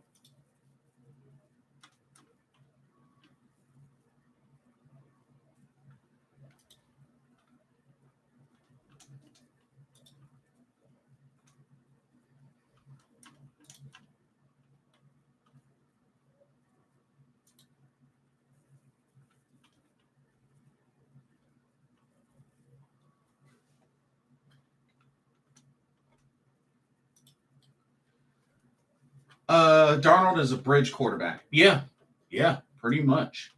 Van Dam says at 6'4", 235 pounds, the guy is built to see over the line and run over linebackers. I watched his scouting report. Oh, yeah? That's what's up. But yeah, they say that got the size and the tools. 6'4", as you said. 53.8% of his completions in 2022.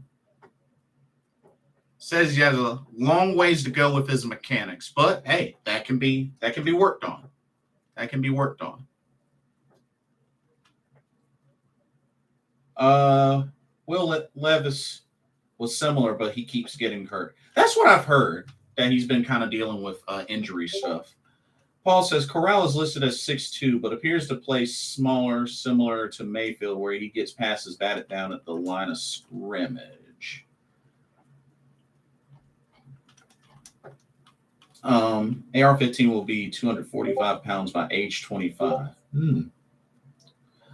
Vietnam says, what about trading up for Stroud?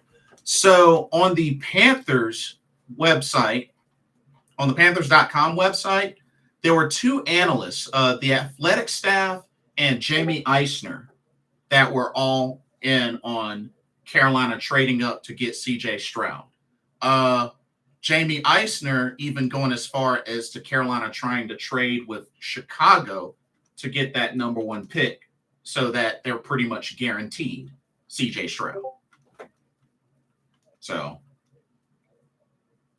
hey, I didn't think Chicago would be willing to trade down, because I was thinking a team like the Texans, Lions, and Seahawks, who have 2 picks in the first round, would be more inclined to. But if they can pull off a trade to get that number one spot that's reasonable, hey, I'm all for it. I mean, if that's what they're able to do and they can get them to bite, so be it. Don't like Will Levis, who really struggled in the last 5 to 6 weeks. Alrighty, Paul, get you some rest. Thanks for stopping by. And says that would give us our franchise quarterback. And hopefully CJ Stroud can break the curse. Can break the OSU quarterback curse.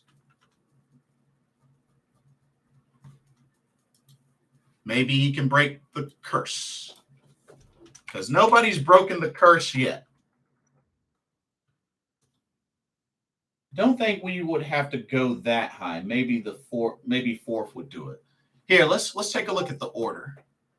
So the order right now: Vietnam, Chicago number 1, Houston number 2, Arizona number 3, Indianapolis number 4, Seattle number 5, Detroit number 6, Las Vegas number 7, Atlanta number 8, then us at number 9. So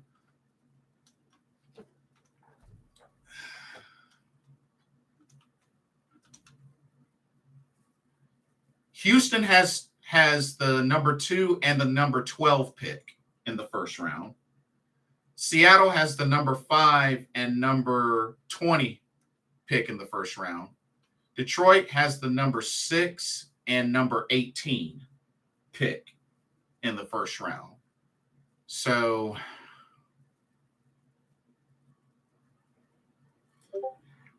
out of those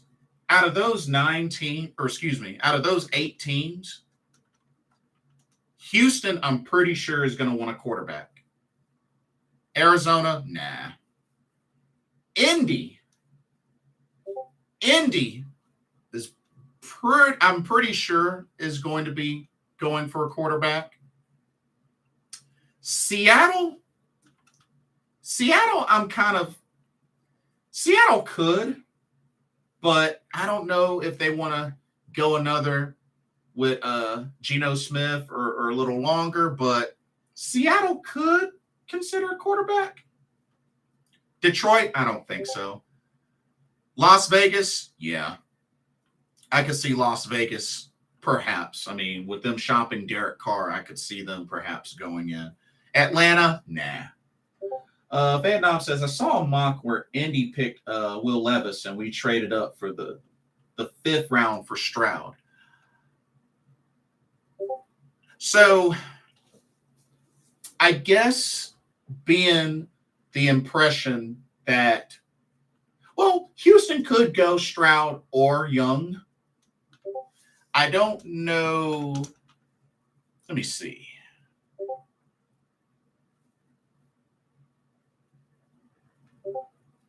So yeah. I mean, Texans could go with Young or Stroud. I think they would have to.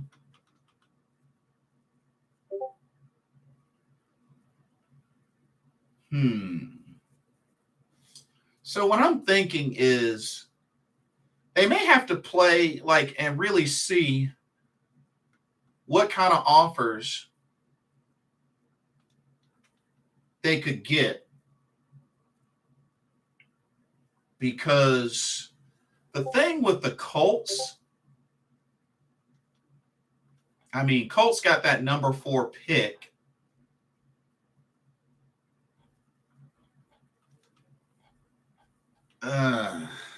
This is tough. This is really tough. But I do believe, unless Carolina is just fully settled with Anthony Richardson, then they're probably going to push hard, maybe aggressively, for a quarterback in the draft. So it remains to be seen. It remains to be seen. But Vietnam suggested maybe the 4th would do it, or the 5th. So the 5th we would take from Seattle. The 4th would be from Indianapolis. I mean, hey, you know.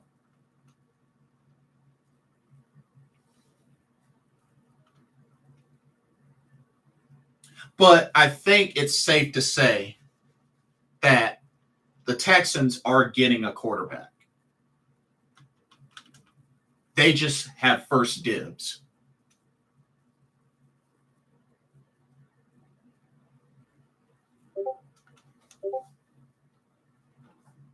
Yeah. At least I hope so. Yeah, we can only hope. But I think we just have to. I think it's going to take some luck. According to Tankathon, they have the Texans going Bryce Young and Mel Kiper.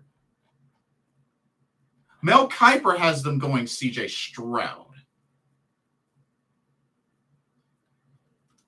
And the thing is, Davis Mills struggled.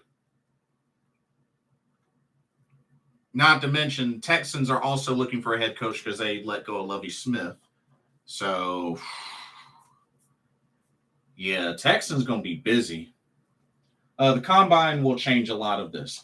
Yeah, and that's part of the dates to look out for is definitely with the combine for sure. So, very good point there, Vietnam.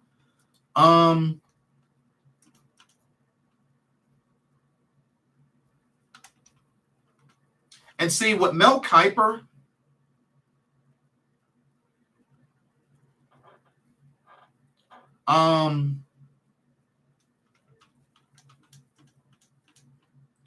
Jalen Carter to the Bears, CJ Stroud to the Texans, Will Anderson Jr. to the Cardinals, Bryce Young to the Colts, Will Levis to Seattle,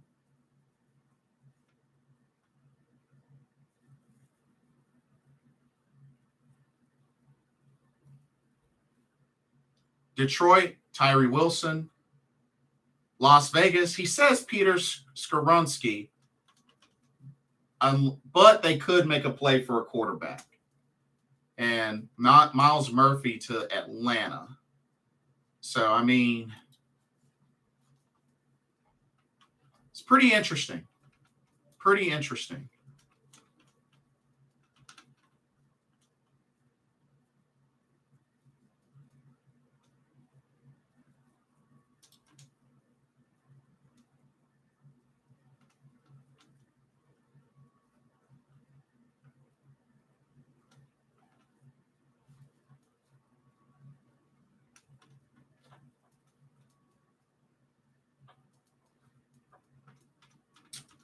Joe Valesco says, shall we part ways with Shaq Thompson and Dante Jackson? Shaq, I wouldn't mind. Dante, I'm not so sure. I'm not sure what the cornerback class looks like, or free agency, but we're definitely going to need to hit hard the secondary. I mean, J.C. Horn had a good sophomore year till he got hurt. Dante Jackson, I mean, it's a double-edged sword with him. When he plays, he does well, but he gets hurt quite a bit. So it could be another CMC situation. Well, not 100% CMC situation, but just one of those. He's not available as much. But, I mean, can't deny his ability. I mean, the dude has, 13 interceptions? So, I mean, he has that. But we definitely need to retool the secondary.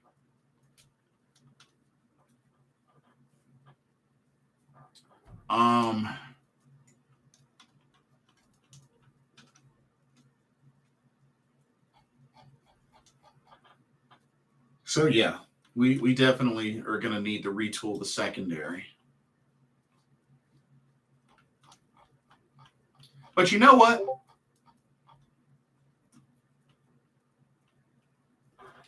I kind of want to go through each of these reports, starting with Chicago. I want to go through each of these reports. So Chicago at number 1, going Jalen Carter, defensive tackle out of Georgia.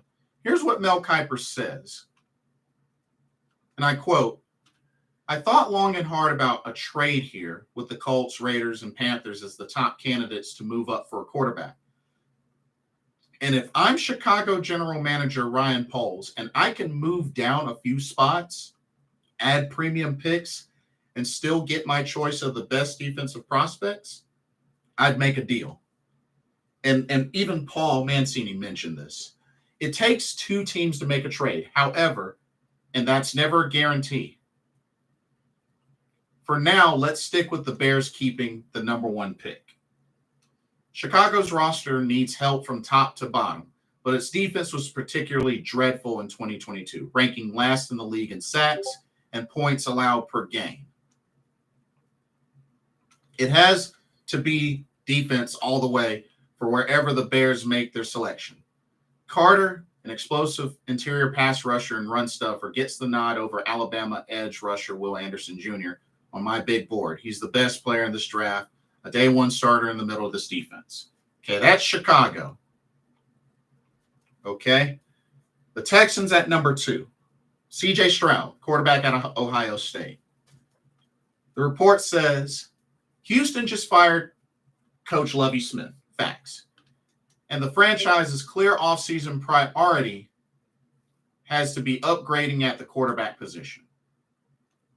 Davis Mills really struggled in his second season as the Texans' offense was among the league's worst in several statistical categories.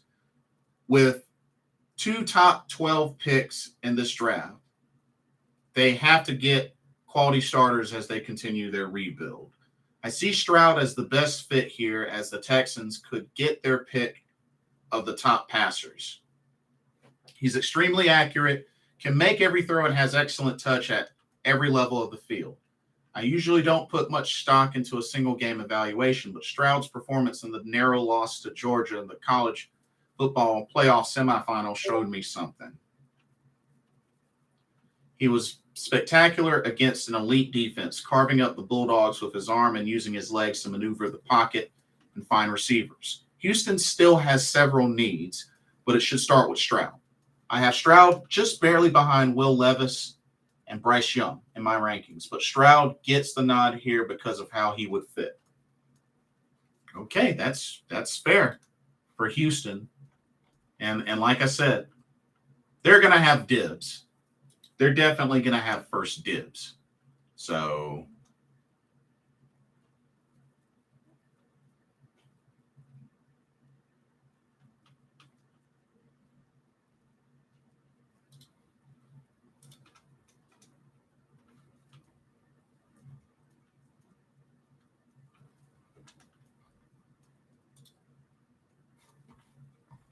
okay. The Cardinals at number 3, Will Anderson Jr., defensive end, offensive linebacker, or outside linebacker for Alabama. Pretty much edge. Says here, new Arizona general manager Monty Austinfort gets a premium pick to try to improve this roster, and he could luck into a Pro Bowl edge rusher right off the bat.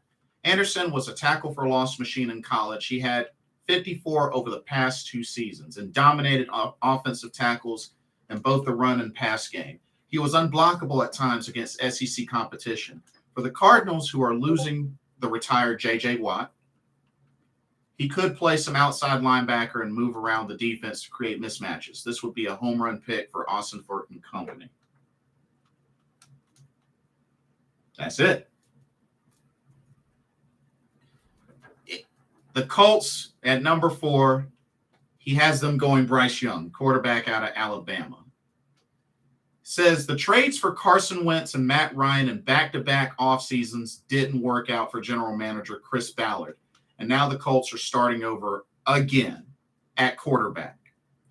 Don't they have to draft a signal caller here if they don't trade up to get their preferred guy? They have some intriguing talent on their roster, but as we've seen time and time again in the NFL, nothing else matters if they don't have their quarterback.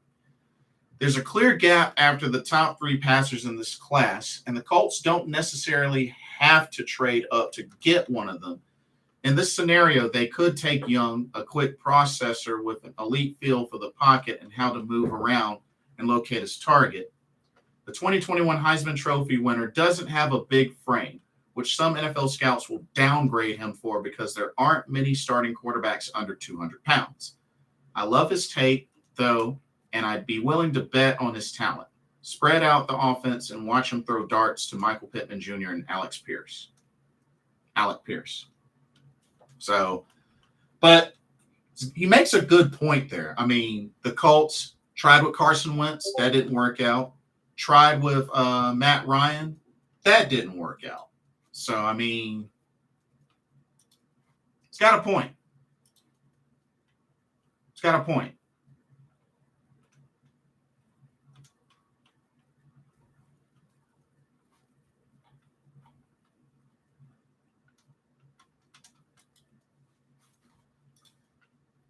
Number 5, Seattle Seahawks, Will Levis, quarterback out of Kentucky. It says, here we go.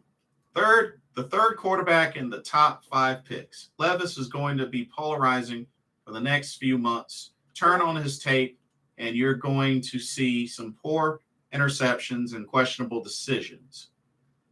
But you're also going to see rockets that should have been caught and tight window throws that no other passer in this class can make. There will be a general manager in the top 10 who sees Levis's positives over the negatives.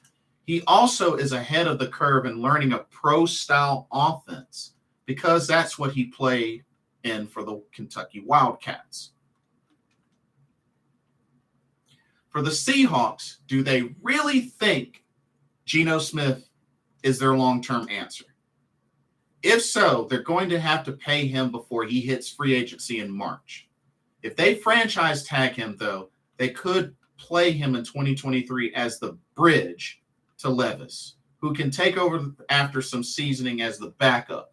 If Seattle gives Smith a big deal, it surely would be happy with Will Anderson Jr. or Jalen Carter here to help a defense that allowed 4.9 yards per carry, which ranked 27th in the league. Along with this pick from Denver that came in the Russell Wilson deal, it also has number 20 overall to get help on that side of the ball. So Seattle has some options there, but that's why I was saying earlier they could go quarterback if they're not going to consider Geno Smith long term. Which, I mean, Geno Smith, if I remember correctly, he's 31. I think he's 31.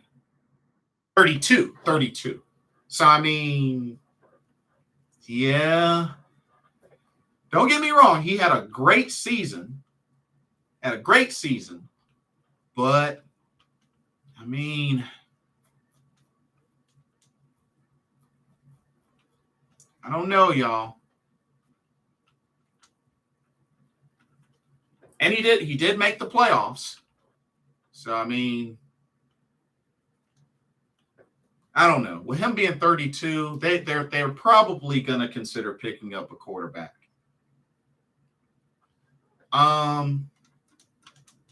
Detroit Lions, number 6, Tyree Wilson, defensive end out of Texas Tech. Oh, so they're trying to get another compliment to Aiden Hutchinson, it seems. It says the Lions finished the season with 8 wins in their final 10 games, but their explosive offense papered over massive holes on the other side of the ball. They ranked last in the league in yards per play, allowed 6.2. Oh yeah, yards per play allowed, which is 6.2, and opposing QBR, which was 55.9. They had issues defending the run and the pass. Wilson, the top true defensive end in this class, would help both. He can use his burst at the snap to beat offensive tackles on passing downs or use his 6'6" frame to hold up against the run. An edge rushing duo of Wilson and Aiden Hutchinson would be formidable, with surprise rookie James Houston working in an obvious passing downs. Plus, if Detroit plays its cards right, it could use the number 18th pick on a cornerback. This is a little too high to take one. And if you're curious about the quarterback position, General Manager Brad Holmes likely will take a close look at this class and weigh each passer against Jared Goff, who had a stellar second half of the season. This pick is from the Matthew Stafford swap with the Rams, of course. In this scenario, though, the top 3 are off the board. Top 3 quarterbacks will be off the board. Joe Valesco says, I don't see the Seahawks picking a quarterback with number 5 pick. I mean, but the thing is Geno Smith a long-term option, though? I mean, you got to remember, Geno is 32 years old. So, I mean, I'm not saying he can't be, but he is 32 years old. Don't know if he's a long-term option, but it remains to be seen. That's my only thing. I think it's possible only because he may not be their long-term option. All right, number 7 pick, Las Vegas Raiders. He has them going Peter Skoronski, offensive tackle out of Northwestern. He says the Raiders are a team to watch for a trade up for a quarterback, but they also might prefer a veteran, Tom Brady, over a rookie to take over for Derek Carr in 2023. This is a veteran roster that could compete in the AFC West with the right guy under center. That guy also needs help along the offensive line, though. Only left tackle Colton Miller's starting spot should be guaranteed going forward. Skoronski, who started 33 games at left tackle for the Wildcats, could move to guard or right tackle at the next level. He allowed just 1 sack in 2022. He'd be an instant starter for a new look offense. Fair enough. And then we have the Atlanta Falcons at number 8, which is the pick before Carolina. He has them going Miles Murphy, defensive end out of Clemson. He says the Falcons had just 21 sacks this season, which ranked 31st in the league, and they were led by Grady Jarrett's 6. Veteran edge rusher Lorenzo Carter added 4, while rookie second-round pick Arnold Ebiketie had 2.5. No other player had more than 2 sacks. They have to get better along the front 7. That could start here with Miles Murphy, a complete defender who had 17.5 sacks in 3 seasons at Clemson. He could even kick inside to tackle on passing downs. Atlanta is another team with questions at quarterback. As rookie third-rounder Desmond Ridder flashed at times at the end of the season, he's not a lock to be the Week 1 starter, though I expect the organization to do deep evaluations on this draft class and bring in another player to compete with him. For now, however, Murphy is too good to pass up. And that's Atlanta for you. And I already went over Carolina. So yeah, the first 8 picks right there. I am curious, how did Desmond Ridder do? I kind of want to see his stats.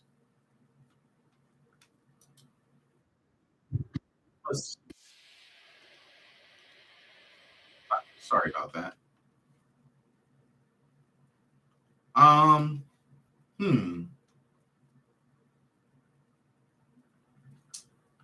4 games played, 73 of 115 completions, 63.5 completion percentage, 708 yards, 2 touchdowns, got sacked 9 times, QBR 49.6.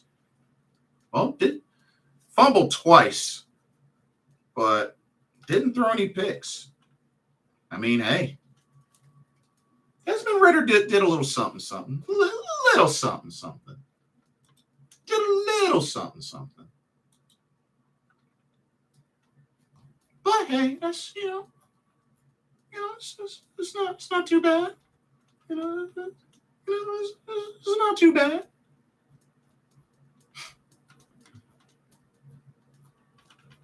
But we'll see what happens.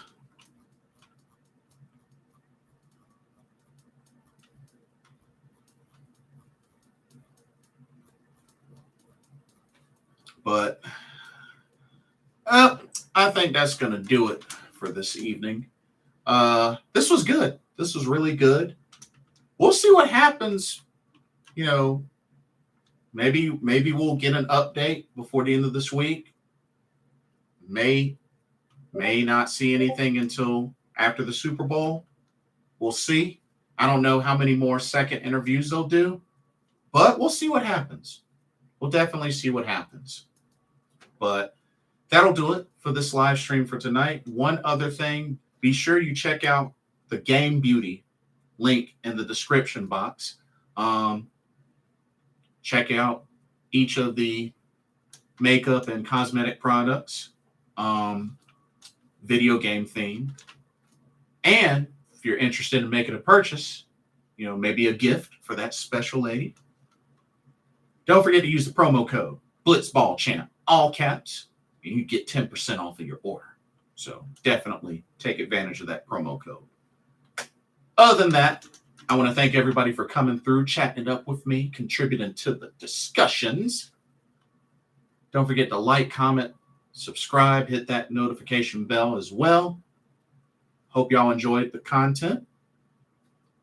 For another Carolina Panthers talk brought to you by BlitzBallChamp Gaming here on the U to the Tube, I am your host, Jason Ingram. Hope everybody has a blessed day tomorrow, and I will see y'all in the next live stream. Take care. Peace out. Love y'all. Keep pounding.